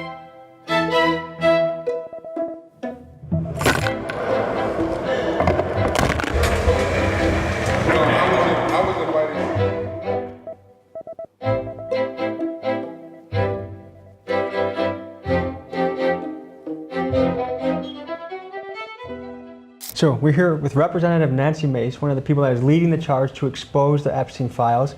Let's just start with the basics. Mhm. Do you think Jeffrey Epstein killed himself? Well, we don't have the camera evidence. We don't, I mean, wasn't the angle of the camera, was it there? I have no reason to believe that he didn't. You don't think that there are suspicious details surrounding his death? The I do. Security cameras magically going off, the security guards falling asleep, being on suicide watch but still having access to suicide material. Yeah, I think there's suspicion, and I think we've got to keep getting the files out, but that may be something we never are able to figure out. This is Mike Yeagley. He's an independent contractor, data analyst, and security specialist who provides critical intelligence support to elite military units and to the three-letter agencies that everyone watching this is familiar with. In other words, Mike's skill set is that in real time, he can track the location of nearly anyone in the world using specialized methods, and three-letter agencies hire him for this reason. He says in his possession is a version of the Epstein files, and he speaks on his theories based on the information he's reviewed. School teacher without a degree that magically got worth hundreds of millions, if not billions of dollars. It's kind of like congressmen that come to Washington with a net worth of $100,000 and 3 years later they've got $8.4 million net worth. How did that happen?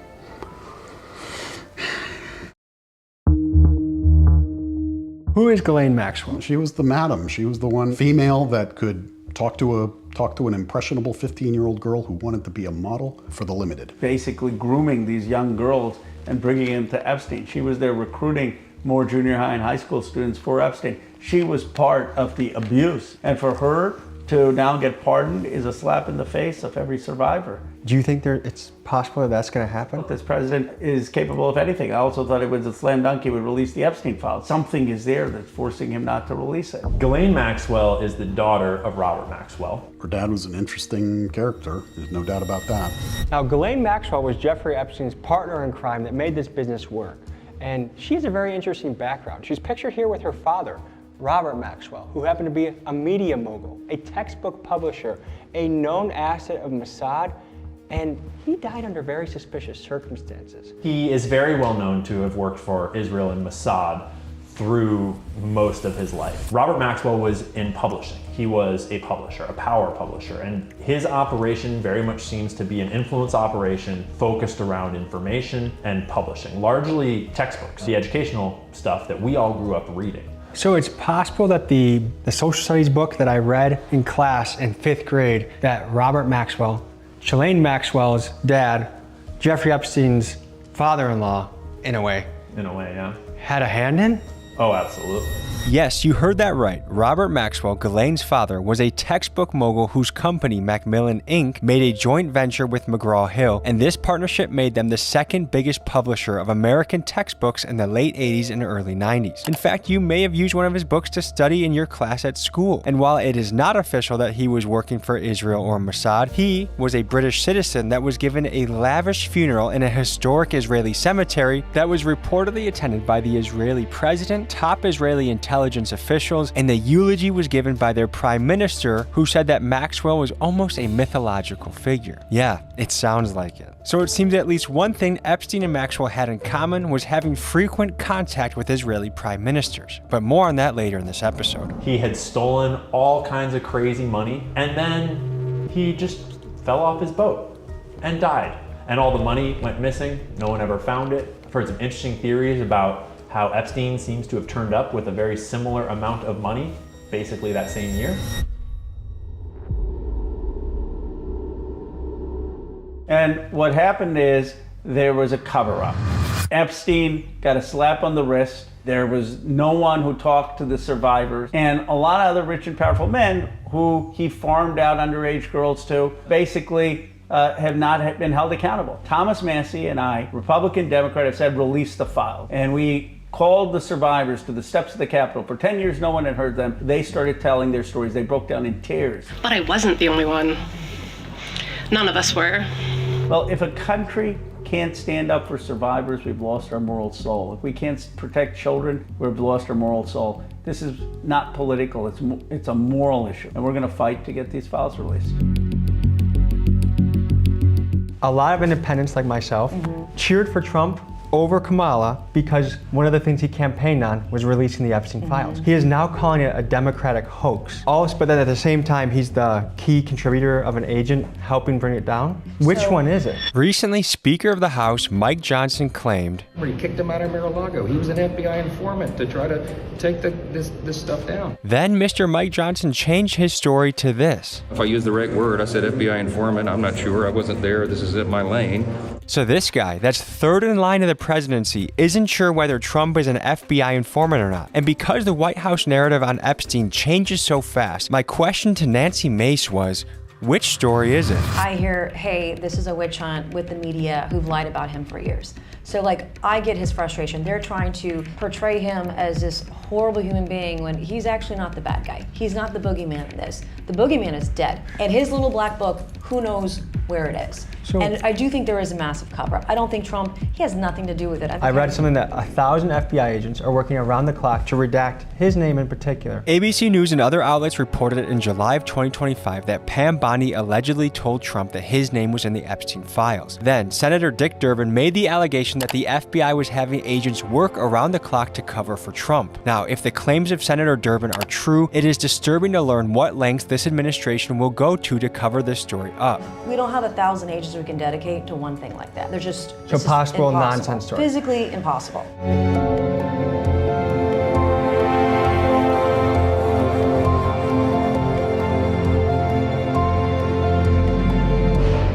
We know that Trump is in the files. What makes you sure to say that? Hank Johnson is a Democratic congressman from Georgia. Here was his take on the current state of the Epstein file cover-up. Well, because he had 1,000 FBI agents combing through the records to remove his name.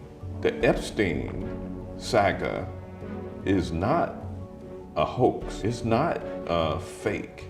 It is real. Thousands of victims, not just from the United States of America, but from across the world. They're not buying the bullshit. Maybe 20 years ago when somebody could go on Meet the Press and the story was controlled in a news cycle that lasted for 20 minutes with Tim Russert, you could get away with that. I don't think you can get away with that anymore. Now they're saying, what force is so powerful that even Donald Trump is not able to release these files? I saw that for the petition to release the files, only 4 Republicans put their name on it. 4 courageous Republicans. 3 of them women, Lauren Boebert, MTG, Graham, yeah. Nancy Mace, and Massey. Where the hell are the rest of the Republicans on this? How could you possibly vote against it? Well, it hasn't come for a vote yet. So we just signed our names to it. Once it gets to 218 very soon, then it'll come to the floor for a vote. Let's look more at the question of why Republicans are largely not voting to release the Epstein files. Well, first let's consider that the Trump administration allegedly declared it to be a hostile act if they voted for the release. Interesting. To the common man, it appears most Republicans are compromising their integrity because they are intimidated or afraid of Donald Trump, allegedly. And to me, the story of a party acting spineless to protect their leader instead of doing what they are supposed to do, which is represent us, their voting base, is similar to when the Democrats pretended that former President Joe Biden was not a dementia patient running for re-election. The bottom line is lying or covering for your party is cowardly, and we as Americans should be mad when either side does this.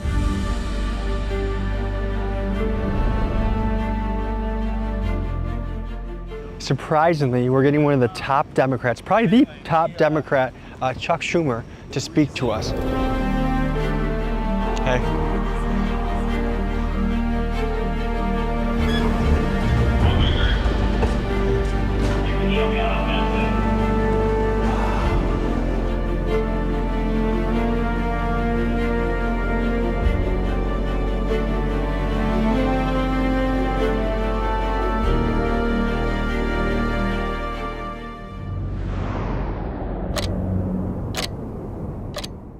By the way, this is the original Gilbert Stuart of George Washington. Really? They used it for the portrait of the dollar bill. Isn't that amazing? This is a beautiful building to be in. Isn't it? Yeah. You try to pass a resolution to prompt the release of the Epstein files. Right, we did. They don't want to vote on it, but we found a good way to force them to vote on it today, and we did. And they're squirming because so many of them have said. Mitch McConnell has said release the Epstein files. John Thune has said release the Epstein files. Marsha Blackburn has said it. Tom Johnson has said it. They've all said it. Now they get a vote, and they vote to just keep concealing it. Why? What the hell are they afraid of? They're either covering up for Donald Trump, who we know is worried about these files because he lied about it constantly. He's the one who made a campaign issue out of this. He said, release the Epstein files. Him, Kash Patel, Pam Yeah, Bondi, they JD all said Vance, it. they all said They're the it. ones who pushed to release the files, and frankly, a good number of people, even on the MAGA right, said release the files as well, because they thought, hey, maybe this shows that Donald Trump is part of the whole corrupt scheme that he claims to want to undo. No one believes Trump.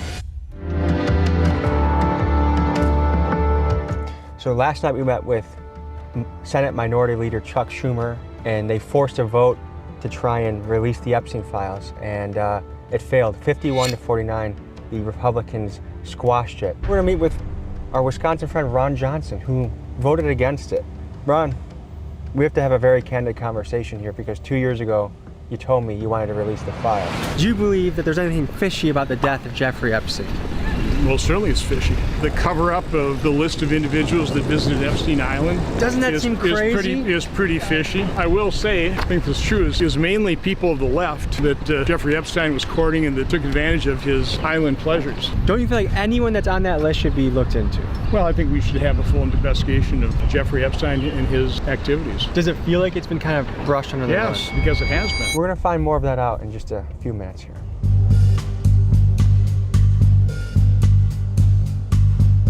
Now is the time for a few good men to come to the aid of their country. Hello, how are you? Good, I'm Tommy. I'm here for an interview with Mr. Johnson. And then look, I mean, who knows? This might be true, but otherwise this is, the culture war is getting fanned with this. I wonder if a foreign country would like it if we were divided about that kind of stuff. All right, well, let's get you in. Yes. Yeah.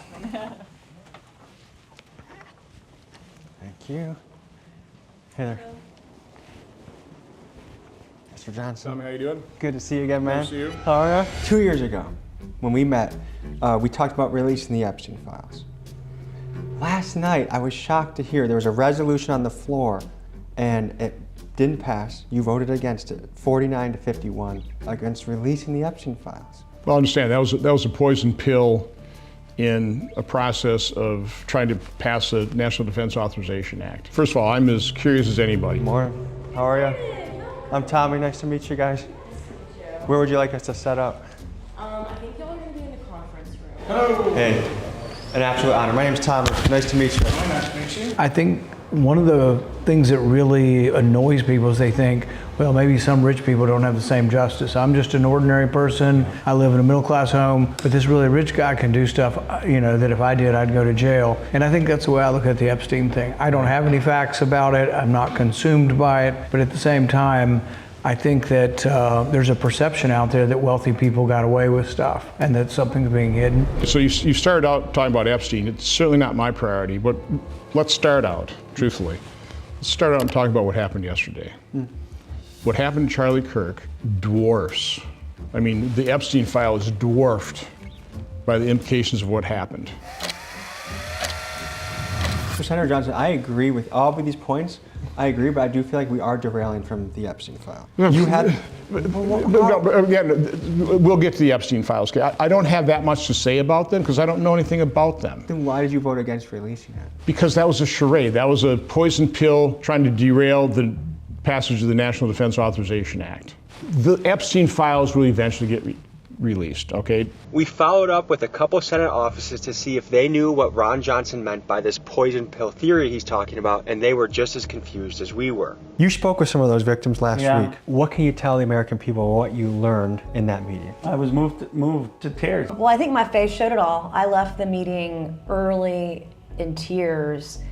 It was just really, I'm going through something that's very raw and very similar. I'm about just under 2 years into my own trauma. I want to say that these women are very, very brave. Can I ask you a question about that? Yeah, sure. So how does it feel to have your whole party turning against you, to have the president turning against you, to have all this political power coming to bear on you just for trying to hold accountable in our government?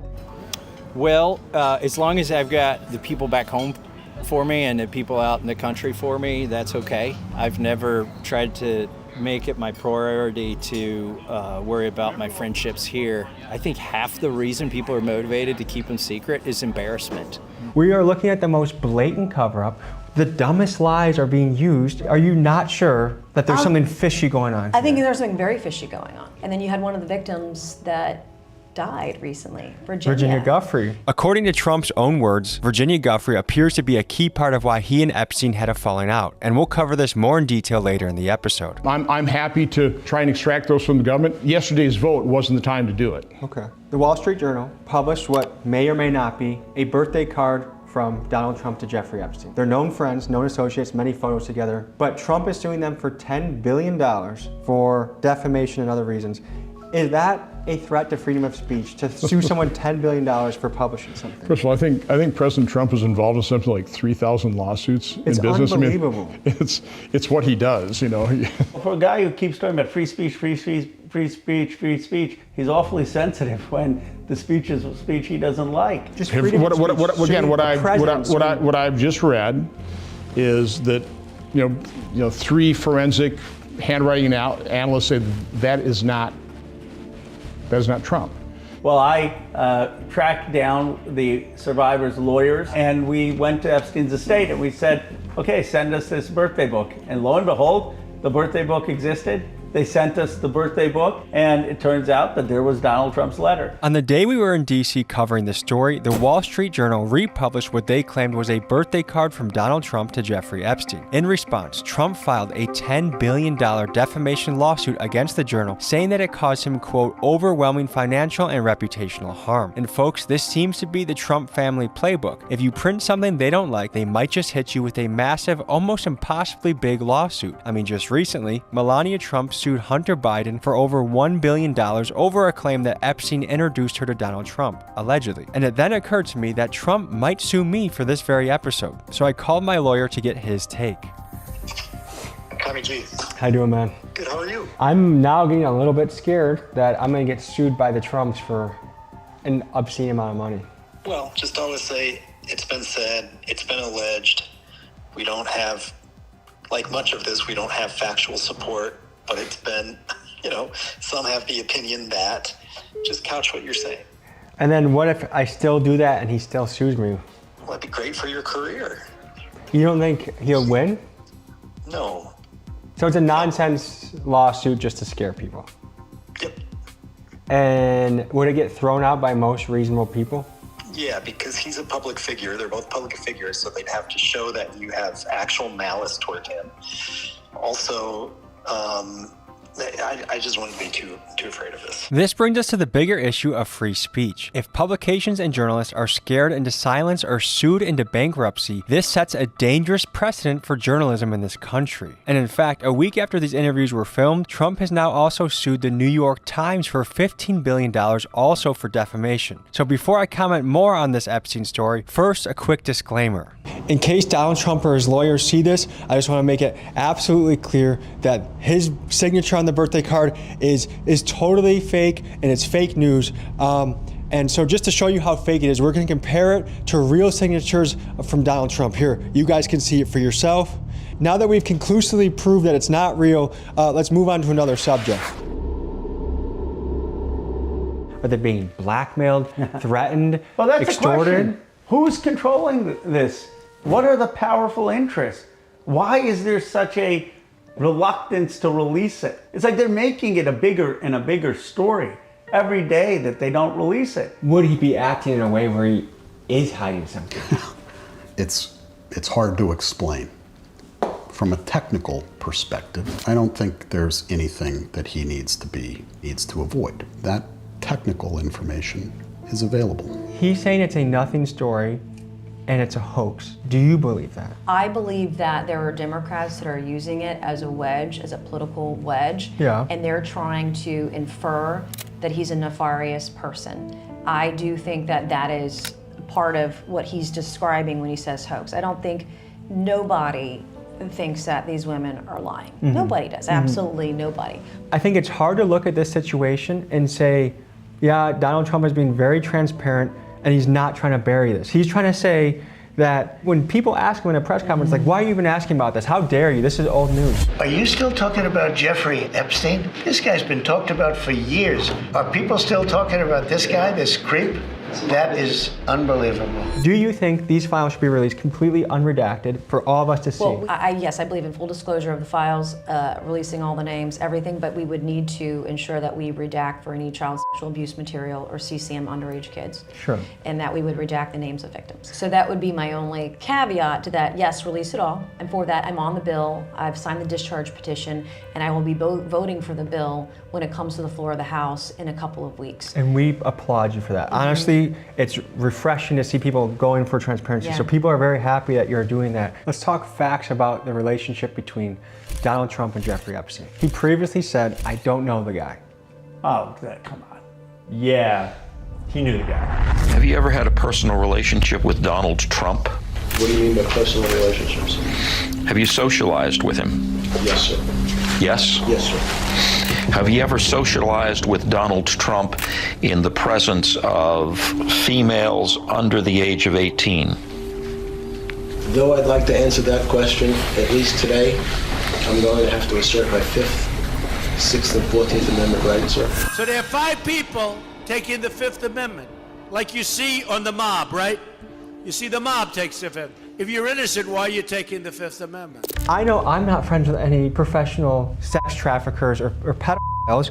I think like when you're, this to me is suspicious of, you said you didn't know the guy. We were tired of it. I mean, he's been photographed with him. I mean, they. Yeah, we were tired during the Biden administration of lies. A lot of us, especially independents, were like, man, this is the time that the veil is actually going to get peeled back. The JFK files, the Epstein files. There's going to be transparency. A guy that was targeted by the justice system is now going to, and it seems like to the average person watching this that our very own president is part can of we it. at least agree a birthday card, as gross as that is, has nothing to do with trafficking? I mean, there's no. No, not at all. But he says he didn't know the guy. You knew the guy. Well, aside from the numerous photos that they've had together, aside from the new reporting about the birthday book and the letters that he sent to him that's coming out. Allegedly. Aside from all of the statements from both of them that they were very close friends, aside from everyone that saw them hanging out together all through the 80s, aside from all that, yeah, we don't really know. Why specifically did Trump and Epstein have a falling out, apparently? Trump claims that Epstein took staff from his spa, took Virginia Giuffre and maybe others from his hotel. And how old was Virginia at this time? I believe that she was 16 at the time that she was taken from the spa. I don't know for sure. I know that she was 17 with Andrew. When you're talking about victims, like it feels like it matters extra to tell their story as truly as you can to what they said, because of everything they've gone through, and especially Virginia, who not only went through the recruitment, the grooming, the abuse for years, but also everything since, and the bravery to tell the story and to, in one way or another, give her life to the story and to the victims in general to expose this. We owe her a great deal. I can't imagine that 2 dudes as close as Trump and Epstein were back then, that are into the evil things that Epstein was definitely into, and the questionable things that Donald Trump has openly talked about having been into. Such as? Such as pageantry, such as walking into the dressing rooms at his pageants while they are changing. Donald Trump loves a beauty pageant. And by his own admission, he was no stranger backstage while owning parts of 3 different pageants for nearly 2 decades. They're standing there with no clue. Is everybody okay? And you see these incredible looking women. And so I sort of get away with things like that. I find it hard to imagine that they're breaking up their whole friendship because one of them was trying to recruit employees from a spa. Who knows? Everyone has their own theories, but I suspect that Trump is implicated in the files in some ways. And that doesn't even necessarily mean that he committed a crime. Doesn't mean that he ever had sex with a minor. Doesn't mean they had him on camera doing anything. It could just mean that he did business deals alongside these people over the years. Folks, when I hear about the mysterious and nefarious character of Jeffrey Epstein, it makes me wonder what he was like in person. In 2002, Trump said, quote, "He's a great guy." But Melinda Gates, who met him once, described her meeting with him like this. He was abhorrent. He was evil personified. I had nightmares about it afterwards. In fact, her husband Bill Gates' relationship with Epstein was so disturbing that it was a key reason she ended her marriage of 27 years to one of the world's richest men. And because Trump considered Epstein to be a great guy and even invited him to a second wedding in 1993, I was curious what caused Trump to stop being pals with Epstein. Here's what Trump said about it. But I said, if he's taking anybody from Mar-a-Lago, he's hiring or whatever he's doing, I didn't like it. Other people would come and complain, this guy is taking people from the spa. I didn't know that. And then when I heard about it, I told him, I said, listen, we don't want you taking our people, whether it was spa or not spa. He was fine, and then not too long after that, he did it again, and I said, out of here. Did one of those stolen, persons, does that include Virginia Giuffre? I don't know. I think she worked at the spa. Another theory on Trump and Epstein's falling out speculates that it was a bidding war on a 60,000 square foot mansion that contributed towards the end of their friendship, allegedly. So hypothetically, you could speculate on the Epstein files. Hypothetically, I could say that one could name names, the names that everybody wants to know. But from what you've seen, is President Trump implicated in the files? I don't know. If there was something in there that was damning to him as a man, let alone candidate, I think that shit would have come out during the election, during the criminal trials. I think the Democrats would have gotten it out if there was something there. Mike Yeagley brings up a point that a lot of Republicans have also said, which is why is it that much of the mainstream media and many of the Democrats seemingly refuse to cover Epstein and Trump's relationship until now? It doesn't make sense to me either. If the files are so damaging to Trump, why didn't the left unleash this on him during the election cycle, which surely would have been the strategic move? Or is it possible that the damage the Epstein files will cause is so great to both Democrats and Republicans that both sides are too scared for the files to truly come out? I'd love to hear your theory in the comments. I try to avoid the Trump side of it because there is a whole rabbit hole to go down on Trump of his history with people like Roy Cohn, his history with Epstein, his history with these business deals and with these pageants and all these things. But ultimately, I care more about the Epstein files themselves because they're way bigger than Trump. It's not just Trump that's implicated. It's our entire government. It's our entire deep state apparatus. Allegedly. That's the thing about blackmail is you don't know who's controlled. You don't know who's compromised. We don't know how many strings are being pulled. If you had to speculate, what kinds of people are on this list as far as the positions they hold, the power they have?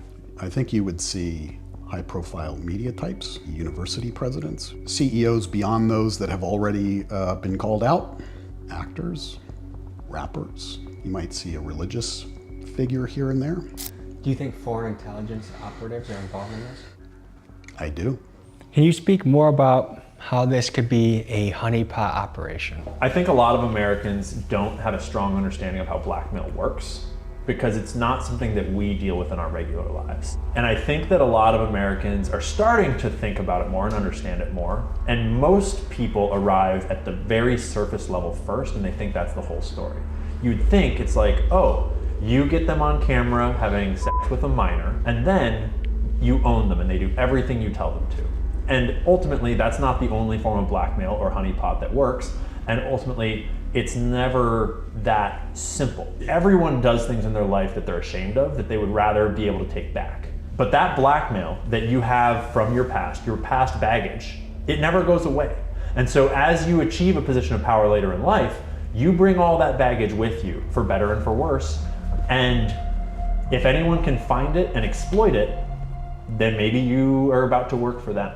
Do you think it's likely that Jeffrey Epstein was part of an intelligence agency and this was a honeypot operation to compromise people with blackmail?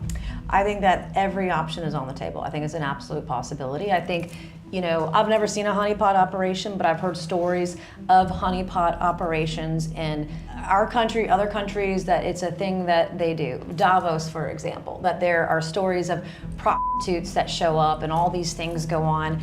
You have to think to yourself, we're not that stupid or that gullible. Somebody's filming something somewhere and gonna hold it over someone's head for some deal. I would be shocked if that does not go on. Now this is the infamous jet, the Lolita Express, that some of the most influential and powerful people in the world took this jet to places like his island, where they did unspeakable things with minors. And this was likely part of the whole blackmail operation. But let me draw your attention back to this. Now, how did Epstein get this jet? Well, he bought it from none other than our friend Leslie Wexner, the guy that owns Victoria's Secret. And not only did he buy the jet from him, but he also happened to be this billionaire's financial advisor, even though Jeffrey Epstein got fired from Wall Street. What qualifications did Epstein have to advise billionaires on their financial assets? I don't know. It doesn't make sense. Who is Leslie Wexner? Leslie Wexner is one of the wealthiest and most powerful Jewish Zionist philanthropists and business owners in the world. He's a multi-billionaire. He lives in Ohio. He's from Ohio. And he founded L Brands, which is best known for Victoria's Secret. It's also Bath & Body Works. It's also Hollister, Abercrombie & Fitch. It's a whole bunch of these brands. Leslie Wexner had Jeffrey Epstein managing basically his whole estate for over a decade. He later claimed that Jeffrey stole money from him and that he didn't know anything about what Jeffrey Epstein was up to, because it's plausibly deniable because he had signed over power of attorney. So Jeffrey Epstein could have done anything and he would never have known. So it's awfully coincidental. And then it's also coincidental that his other giant company, Hollister, Abercrombie & Fitch, that was run by a pedophile too. He put in his guy, Mike Jeffries, when he bought Abercrombie & Fitch in, I believe, 98 or late 90s. He put in Mike Jeffries as his CEO to turn the company around. And Abercrombie bought Hollister. They started targeting more young people. They launched all of the fashion catalogs for the young male model thing. And it turns out that that CEO that he put in was running a giant male sexual pedophile ring. And he was flying these young male models to like go and have crazy orgies with all sorts of messed up shit going on all around the world. And that guy just got popped last year, and they wrapped it up with the insanity defense because he has Alzheimer's and he can't remember.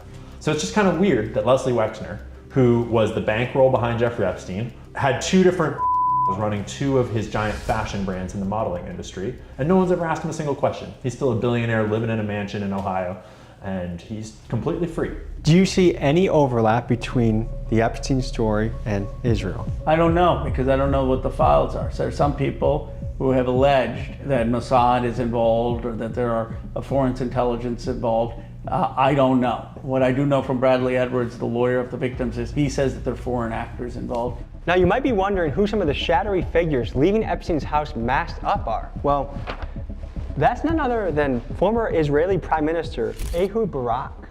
What was he doing there? We have recent email leaks from Ehud Barak that is his entire email inbox from almost a year's worth of time, and they communicated almost every day, often multiple times a day, direct contact about basically everything that they were doing. He also visited him frequently, and there's a whole year of time where Ehud Barak's known visits to Epstein were monthly on a schedule. Most people were visiting Epstein in what seemed like a leisure sense, but Ehud Barak was visiting him on a regular schedule. And he was also sneaking in and out of Epstein's mansion in disguise. Jeffrey Epstein referred not just Ehud Barak, but also Benjamin Netanyahu to JP Morgan. That's the current Prime Minister of Israel. Why is a random lone referring the current Prime Minister of Israel to JP Morgan? Allegedly. Oh, that's very well proven. I'm scared of getting sued. Yeah. Again. One theory we heard is that Trump's not in the files in a bad way, but the reason that he's protecting it is because the fallout could be so great that it could collapse governments, it could collapse things. And I've said this on 9/11 as well. It's the Jack Nicholson, that comment. Can you handle the truth? You want answers! I want the truth! You can't handle the truth! It's a legitimate responsibility of a leader to take a look at something and go, this is probably better kept hidden. It's possible that what he is protecting or trying to avoid would be a crisis, considering hypothetically who is probably involved. So you think no matter who this impacts, we should go after them? Absolutely. You and other Republicans, if top Republicans were named on the Epstein file, would you guys be willing to take care of them and to make sure that they are answered for their crimes? I think regardless of party, if you're a child rapist, you should see capital punishment. You should get the death penalty. Americans can handle the truth. Americans deserve the truth from their government. I think we will pass the House, which is a huge issue, with the MAGA House passing it. And I think there'll be a lot of momentum to pass it in the Senate. But then Donald Trump can veto it. What are the implications if we don't release the Epstein files? When John F. Kennedy was president, trust in America was 60%. Today it's in the teens. People don't believe the government's working for them. People believe the rich and powerful don't have accountability. People believe that the whole thing is rigged, and they elected Trump partly to unrig it. And now they see 7 months in, he's part of the whole swamp. If we don't have the release, we're going to continue to erode trust in self-government. The main thing about Epstein that everyone should know right now is that we don't need the files. The files are in many ways meaningless. Yes, it would be great to have our law enforcement agencies doing their job and investigating the case and looking for evidence to take down people that were involved, whether they were co-conspirators or whether they were clients, so to speak. We don't need them, and we don't need those files because we already have in the public domain way more than enough to prosecute many people that were involved, to interview at least many more, and they're all just out there walking free. Folks, one of the coolest things about being an American is by questioning the narrative, questioning our government, demanding truth, and not being afraid to speak out about anything. Part of American history, if you go all the way back to the Boston Tea Party, is questioning a government that we view to be tyrannical. And this government has decades of lying under its belt, both Republican and Democrat. They owe it to us. We are the ones that foot the bill. We are the ones that can't afford health care, housing, food on the table, while these people are protecting a billionaire sex trafficking pedophile ring. So folks, I say to you, read as many books as you can. Get in the gym and get in fighting shape. Get ready to rumble, because if shit needs to hit the fan, you better be ready.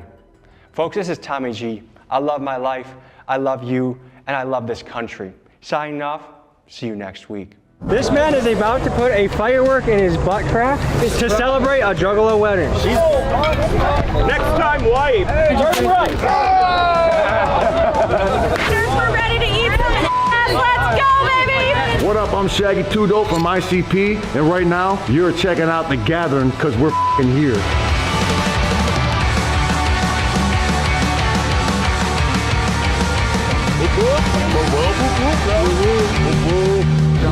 I approve this message.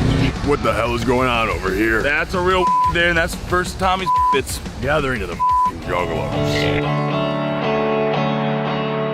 Like, we accept anybody and everybody. You just can't touch kids, and you can't talk to the cops. I feel like I've always sort of faced being like an outcast. Like, even before, like, I knew, like, people can just smell that, like, you're a little bit off.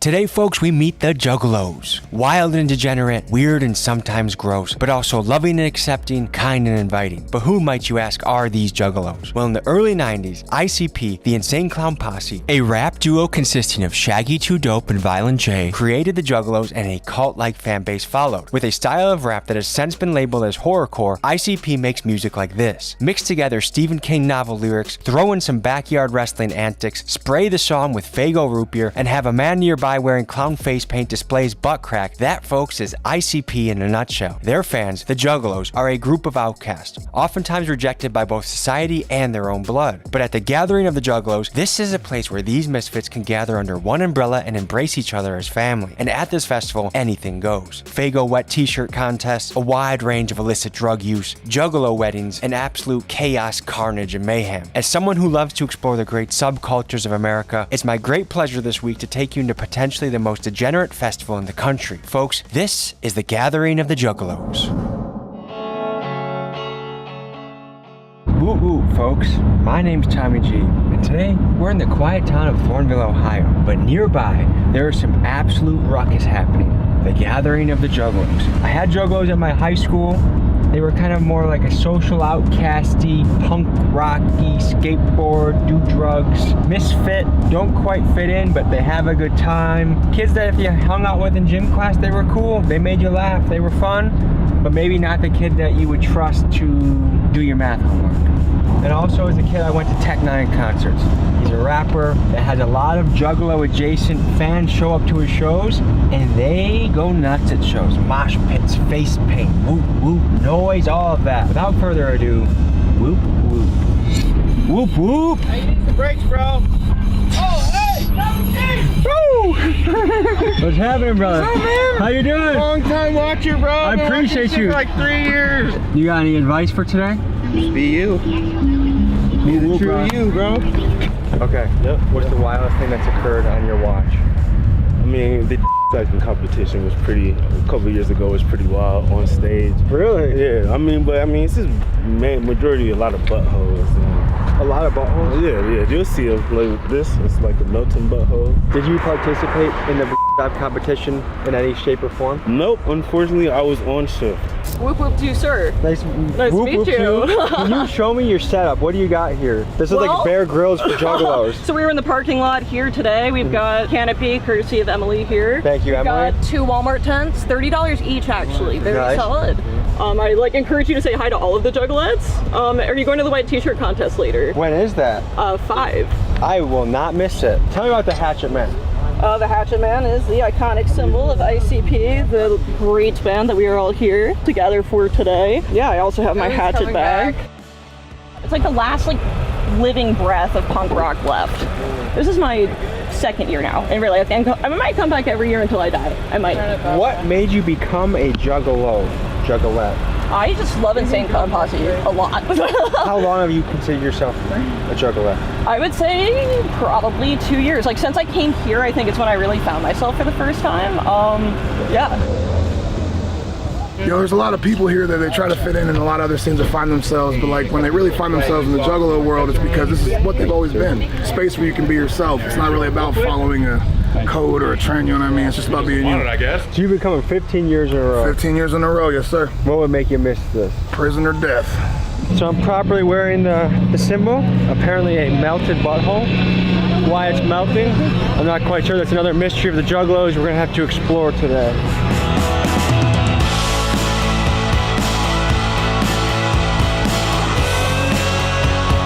Whoa, whoa, whoa! Hey, get a picture of that. He got the seal pose going on. The seal pose? I don't know if that's a real thing, but it looked like a real thing. You take care of it. Hold on. What do whippets mean to you, man? Everything. What do you think so far? So far, I ain't gonna lie, bro.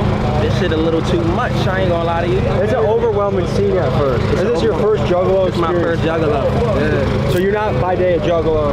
You're just experiencing it. I'm just seeing what's up with it, man. I'm gonna be honest with y'all. I do food reviews. I'm scared to try the food. I'm scared I might get drugged up or something. I don't know. Apparently, a lot of people will show you their butthole around here. I just seen somebody show butt their butt. And not even no homo, because I don't think it's homo, but I haven't investigated it further. So it's not homo to show a man your butt? Good eye. Hold on. Yeah, it's kind of homo. What do you do by day when you're not juggalo convention? I work at a golf course. So, yeah? Yeah. I just got fired. Yes. We both just got... You guys work at the same spot? Yeah. Why'd you get fired? My sister was a jealous and I went on a family vacation. So you also got fired by her sister? Yeah. I'm gonna go work at Sheets because they have 19 an hour. This stock show actually was super fun. Oh, damn! They throwing water balloons at me.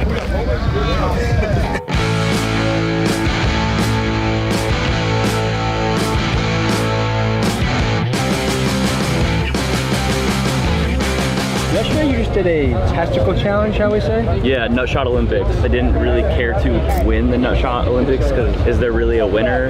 No, but the stunt show actually was super fun. So yesterday I opened the show with getting my balls tased multiple times. I dropped a 12-pack of beer on my balls from about 10 feet up. How are you feeling this morning, a day later from that? Exhausted, a little sore. This morning I felt like above my was a little bruised just from the impact of the 12-pack of beer. Overall, like if you're not a little sore the next day, like it wasn't really a successful day. So. My dog Gary Webb, you know what I'm saying? Yeah, dog, that's dope as bro. Appreciate you, man. What's your thoughts on our government? You don't want to hear that. I kind of do. I believe in aliens. Do you really? Yeah. Are you an alien? I am. Yeah? Have you ever met an alien? No. Or do you think we would encounter aliens? The White House. Biden's an alien? No, he's too old. Trump? No, bro, he's too rich. How do you know an alien in the wild? You don't. Do you think they look like humans? They look like me. What conspiracy do you believe in? I believe in all of them. 9/11, inside job? Yes. No. Undoubtedly. Bush did it. Bush had no idea. Dude's dumb. Earth is flat. Oh, well, you see that from space, dog. I see that from home. Birds are real. They're not real. They land on power lines and charge up, dog. You know that the Chinese apparently made bird-like drones? So Yeah, they have mosquito drones too. Did Mabu pay you? Yeah. He did? Yeah. Alright, okay, because I'm about to say, bro, that's some ass shit, bro. I was a fan. You know where that money went to go fund? Wrestling, right? Yeah, kids wrestling. Mama tried? Yeah, Mama tried to save me. Tell me about that. I love my mom. Everybody loves their mom, you know what I'm saying? So I got that for her because I just want to know if she did try, you know? She did try. How's your mom? She's doing good, dude. Doing good? Yeah. You should call her more. I should. What kind of questions does your mom ask you? Trevor, what are you doing? Trevor, how are the kids? Which those are cool. Trevor, are you on any drugs? Mom, I'm sorry, I can't hear you. We got a wedding happening right now if you guys want to come to it. There's a Juggalo wedding? 3 p.m. right now. Let's do it.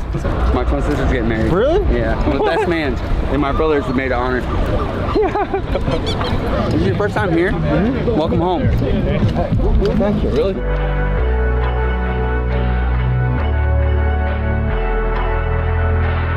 You're a dominatrix. Yes. How is that? This is amazing. Do you like getting paid? I've never been. Okay. We could probably arrange that here. I'm married, but if my wife wants to stick her finger in my butt, we can start there. Okay. She wants you to get Faygo spit in your mouth. Okay. I'm gonna let you pick. I want to spit Faygo in his mouth and then smack out of her. Dude, why do people get paid to get slapped? I don't understand that. I don't get it either. Faygo in the mouth and then kicked in the balls. Oh my god, I'm definitely not looking forward to this. Alright. Is everybody ready? I hate this. Alright. She popped them. She popped her nuts. They're popped. They're popped. They're f***ing popped. Thanks, mommy. What's the most common service you provide? Slaps. People pay you to slap? Hard as yeah, I hurt my hand a little bit, swollen. Come with us. Let me smack you in the face one time.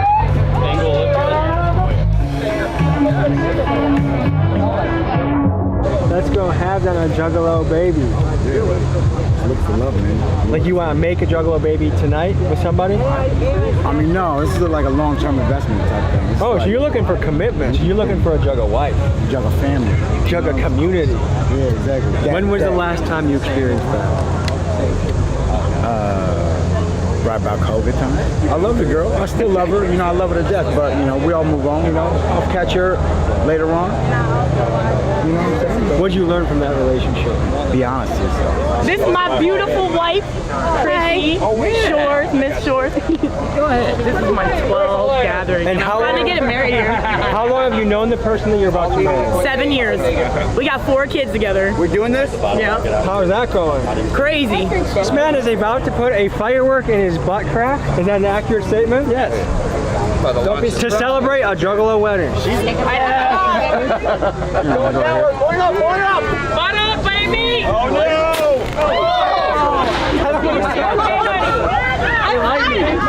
Wait, let him light.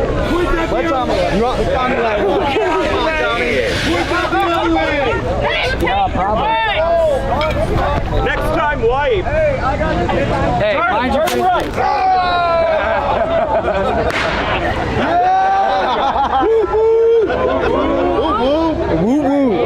Who's the officiator of this wedding? Adam, Mr. Tiny Hands. Minister Tiny Hands. Minister Tiny Hands? Oh, look. You gotta wear it. Sometimes. We're gonna high five. No, it's gonna make everybody do. I'm getting nervous. No, we have Say hi to the camera. Hi. All right, people.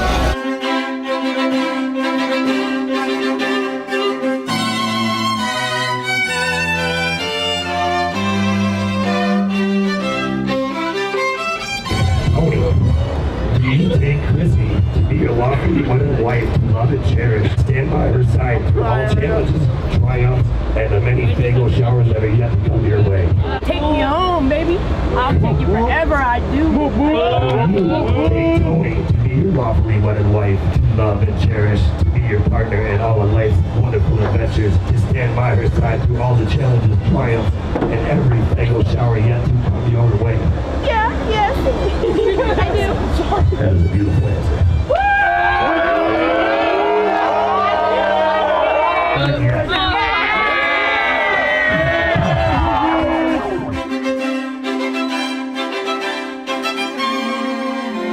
Alright folks, so we just witnessed a Juggalo wedding, and I feel like it encapsulated everything that a Juggalo is, which is a little weird, unconventional, a little trashy. I mean, someone is shooting a firecracker out of their butt crack to celebrate this wedding.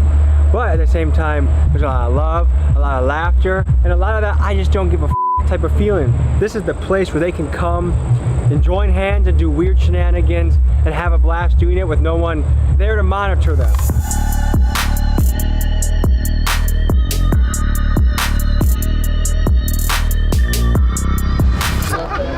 I have so many babies in my pocket. Who wants a baby? How'd you get all those babies? I found them on the ground. Someone needs to adopt them kids. Take these babies. They need parents. You want a baby? Sure.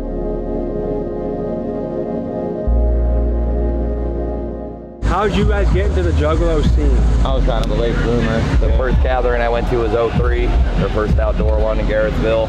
Been Juggalo ever since. And growing up, did you feel like a misfit? Yeah, always. Well, I moved a lot, so I was always the new kid. I never really had any friends and shit like that. Was there ever a time you didn't feel like an outcast? No, I've always been the weird kid. I eat bugs to impress people. Yeah? That was that one.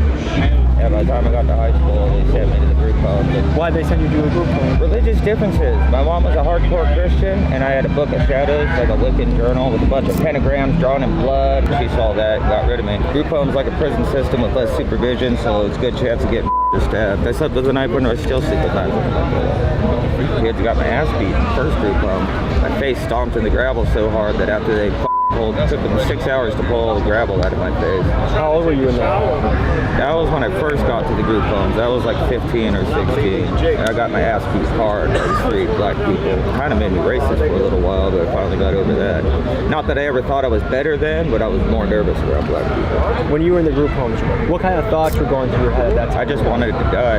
I went to the nut house about a dozen times for out of town. Successfully myself once, got resurrected in the back of an ambulance. So it was a whole lot of, once I realized I couldn't be part of my family, family's all that matters in this life. There's no reason to live anymore. Now I got emphysema, and so I realized I'm never going to be able to start a family of my own, so I got back to being suicidal all the time.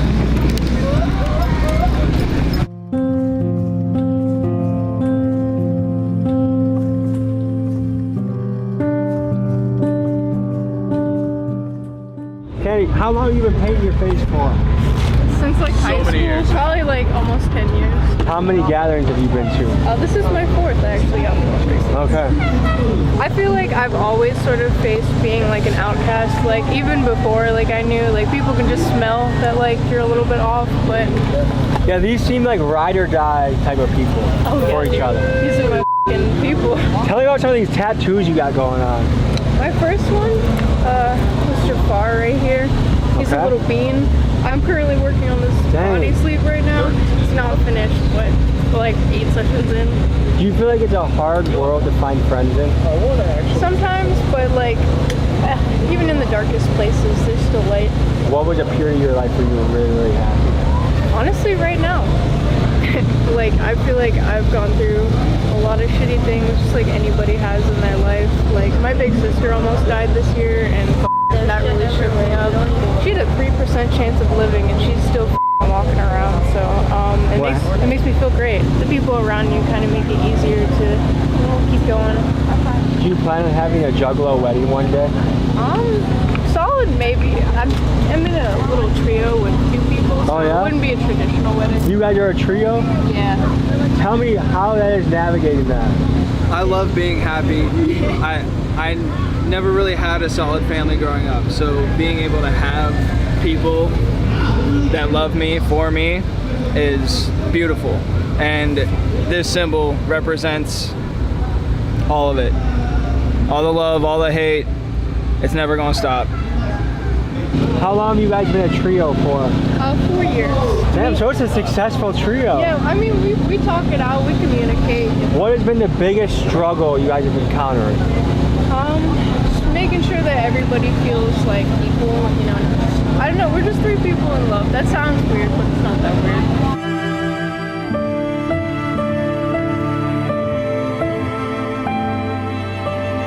Where should we check out next, you guys think? There should be a wet t-shirt contest going on somewhere. Yeah, you better get to it.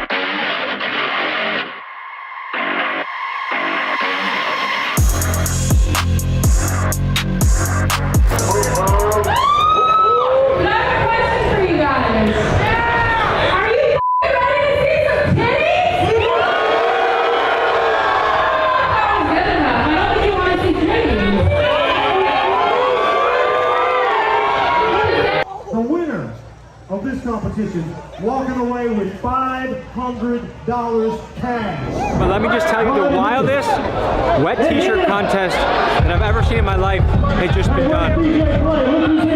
Link in description for Patreon. What we just witnessed with this wet t-shirt contest was the height of debauchery I think I've ever seen in my life. There is a stage soaked with root beer. People were twerking in root beer. I have never seen anything like this in my life. Never in my imagination where I've combined nudity and root beer. I'm flabbergasted. Have you ever seen root beer combined in a wet t-shirt contest before? Not root beer. That was creative. I want to see more of it though. That is Juggalo creativity at its height, I feel like. I love to see it. That was tight. Yeah. That was tight. That's kind of what I want to see. I want to see something crazy. For me, everything's kind of normal, but we're starting to get somewhere. So update, the first food stand we ate from, within 2 minutes of finishing, I feel like I'm in a diarrhea. We'll hang out. My stomach's not feeling good. This is probably one of the last places with the porta potties that you want to be stuck having the shits. The feeling in my stomach is building. So that's where I'm at right now. I'm gonna go to the bathroom. Do any of you have Juggalo tattoos? That's one of their first albums, right? Yeah. What is that? Oh, yeah, okay, so it's not done, but it's supposed to be a decapitated geisha girl with clown makeup and hatchets in her face.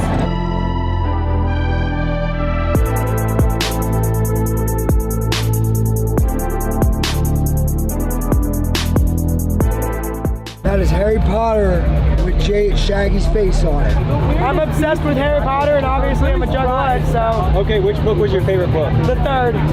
Prisoner of Azkaban is my favorite. So tell me about your business you got going on here. I do ass laps for $1. I started this 4 years ago, made a killing on it, past few years, but it's not really in it this year, but I figured I'd pull it out for today. How much have you made so far? I have no idea. On a good year, I can make about $800. $800? Yeah. This is our crib. Juggalo crib. Juggalo crib. $2 kids and $5 empty tank right there. Yeah.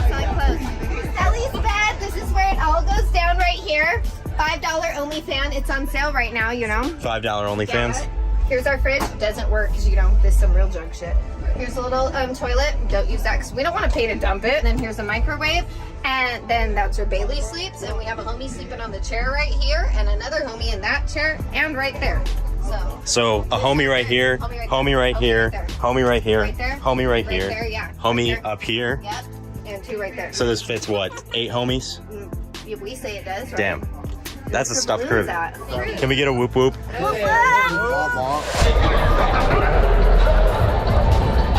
It looks like we're stalking this girl with her butt cheeks hanging out, but we're really walking towards Brandon Buckingham, I promise.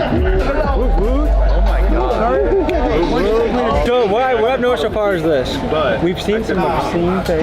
We went to the wet t-shirt contest where they use Faygo root beer to... How was that? Amazing and obscene and grotesque. And that's something I would show my mother. How about that? Yeah. Just got an announcement. You said Faygo dog? Yes. Can someone explain what a Faygo dog is? We'll talk to the man. Who is the chef? What is that? Oh my god. Hot dog, twice cooked in grape soda. Oh my god. And then I suggest like a line of Sweet Baby Ray's and then a line of coleslaw. Get deep in that bowl if you do. So, Faygo, great Faygo, soaks like, hot dogs. You put the hot dogs in, you put double the amount of Faygo, right? You cook it like 45 minutes to like an hour and a half, just under a boil. And then you dump it out, and then you do it again. And then after you get done doing it again, then you grill it for a few minutes. I hope you take this as a compliment, but that is one of the most insane recipes I've ever heard in my life. Great Faygo dogs. Have you had a grape Faygo dog? Yes, they're amazing. I was expecting to see a lot today, but a purple hot dog was not one of them. All right, you should really try one.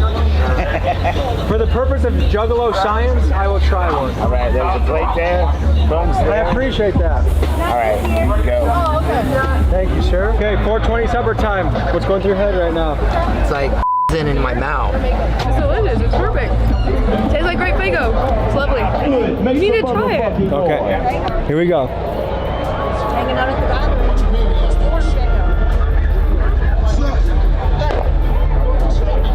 Funky, unconventional. I'll give it you know what, as an experience, but grape. I'm just trying to, grape and meat to me is still a conflict in my mind. You're loving it? I'm liking it. That's better than hating it. Brandon, have you ever had a grape Faygo soaked hot dog? Actually, I have not. Are you even alive, dude? Grape Faygo soap. Do you want to try it? Is that what that is? Yeah. Oh shit. I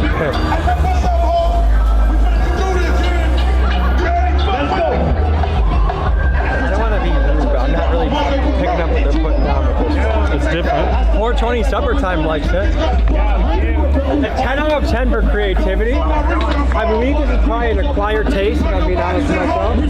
I haven't drank Faygo before this either, so I haven't already developed a love of grape Faygo, which when you combine the two, I'm sure it would be a hit. Come with us. We're gonna go meet with Shaggy 2 Dope. All right, we're meeting one of the founders of this movement. Yeah. One of the OGs. Mm-hmm. Let's do it. Let's go that way.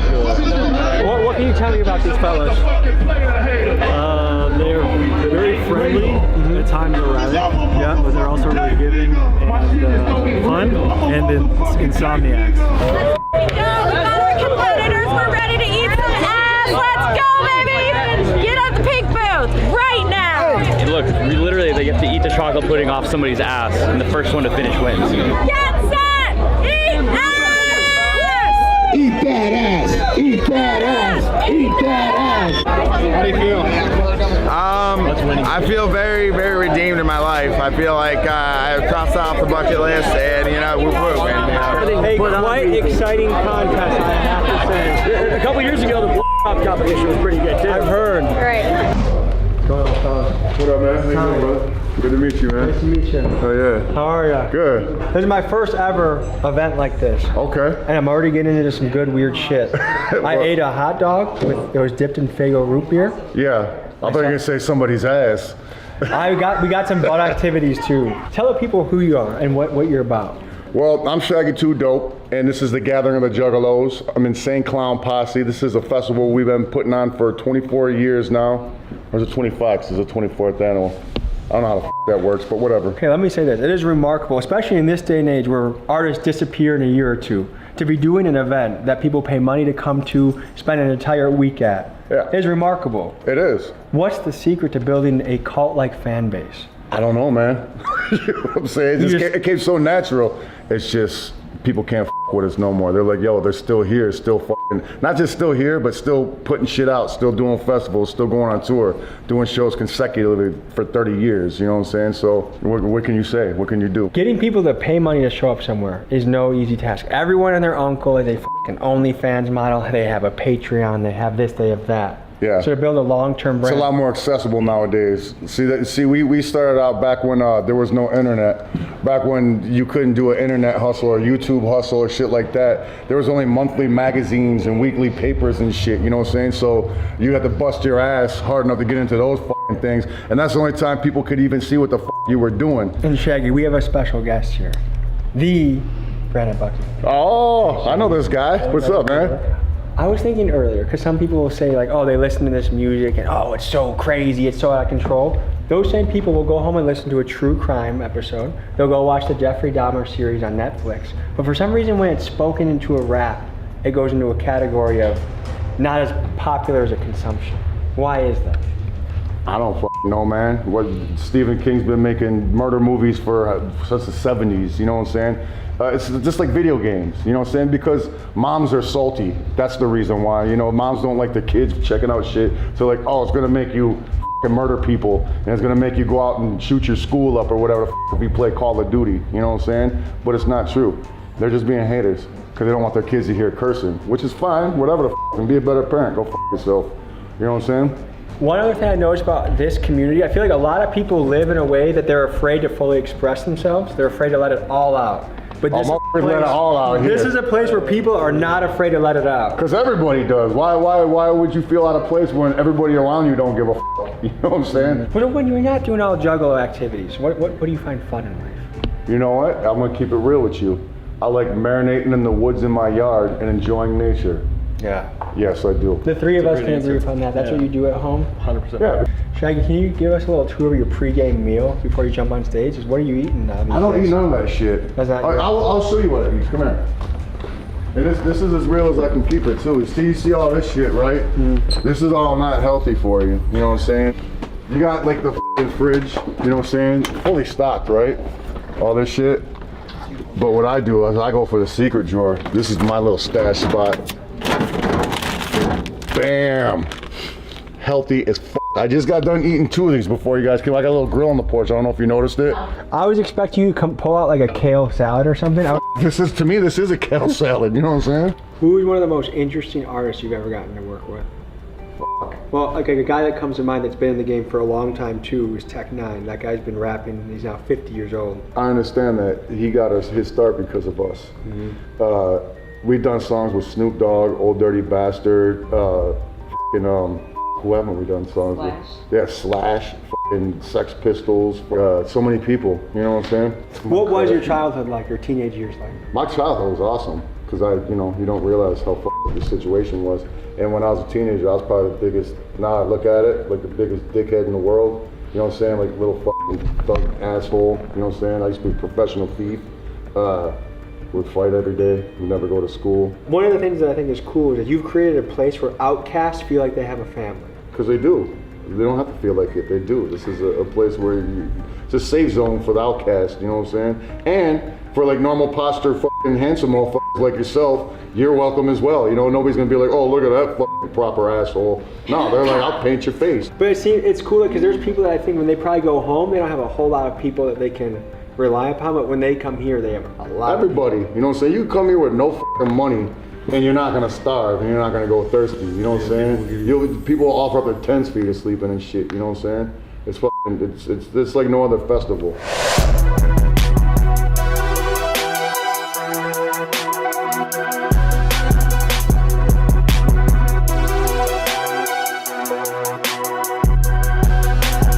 Exploring the Juggalo culture. Any final thoughts rolling through your head, Mr. Buckingham? The gathering is a great time. They do treat you like family. Yeah, I think everyone should come check it out if you've never been. If you like getting into shenanigans that would never be allowed where you live, like this is the place to come try it out. Yeah, it's a very unique place. Anything goes, no holds barred. It's it's fun. I enjoy it. It's my 4th year, so I'll be coming back next year for sure. How have you enjoyed it, Tom? I'm excited that you came. I very much enjoyed myself. Here's where me and the Juggalos have trouble aligning: bedtimes. It's almost 10 o'clock. That's my time to go to bed. That's a Juggalo's time to hit a whip it and keep the party going. Yeah, very true. Very happy with the hospitality of the Juggalos. They're a welcoming bunch of folks. I'm glad we finally got this in. There's an absurd amount of things that'll be going on the Patreon. So check it out if it interests you. Make sure the Lord's not watching you when you subscribe to the Patreon. Yeah. But without further ado, whoop whoop whoop whoop. We just realized we got parked in by the f***ing Juggalos. Are you shitting me? Is there a way out? Alright, 1, 2, 3. Well, that worked. That's good. Even a little bit more just to be safe, or you good? So, initially we thought we were going to be stuck here to the wee hours of the morning, but a little bit more, a little bit more. Thank the Juggalo gods. I don't know what, devils, demons, angels, whatever it is. God bless the Juggalos. Give the lay of the land. We are now, like, there's 3 rows of cars. So every car in this row is absolutely screwed until the Insane Clown Posse gets off stage and presumably people try and leave. Perfect metaphor for the Juggalos. Park an entire row of cars in so they can't get out, but come together to lift the car to get out of the situation. That's poetic. That's beautiful. With that, folks, have a good night.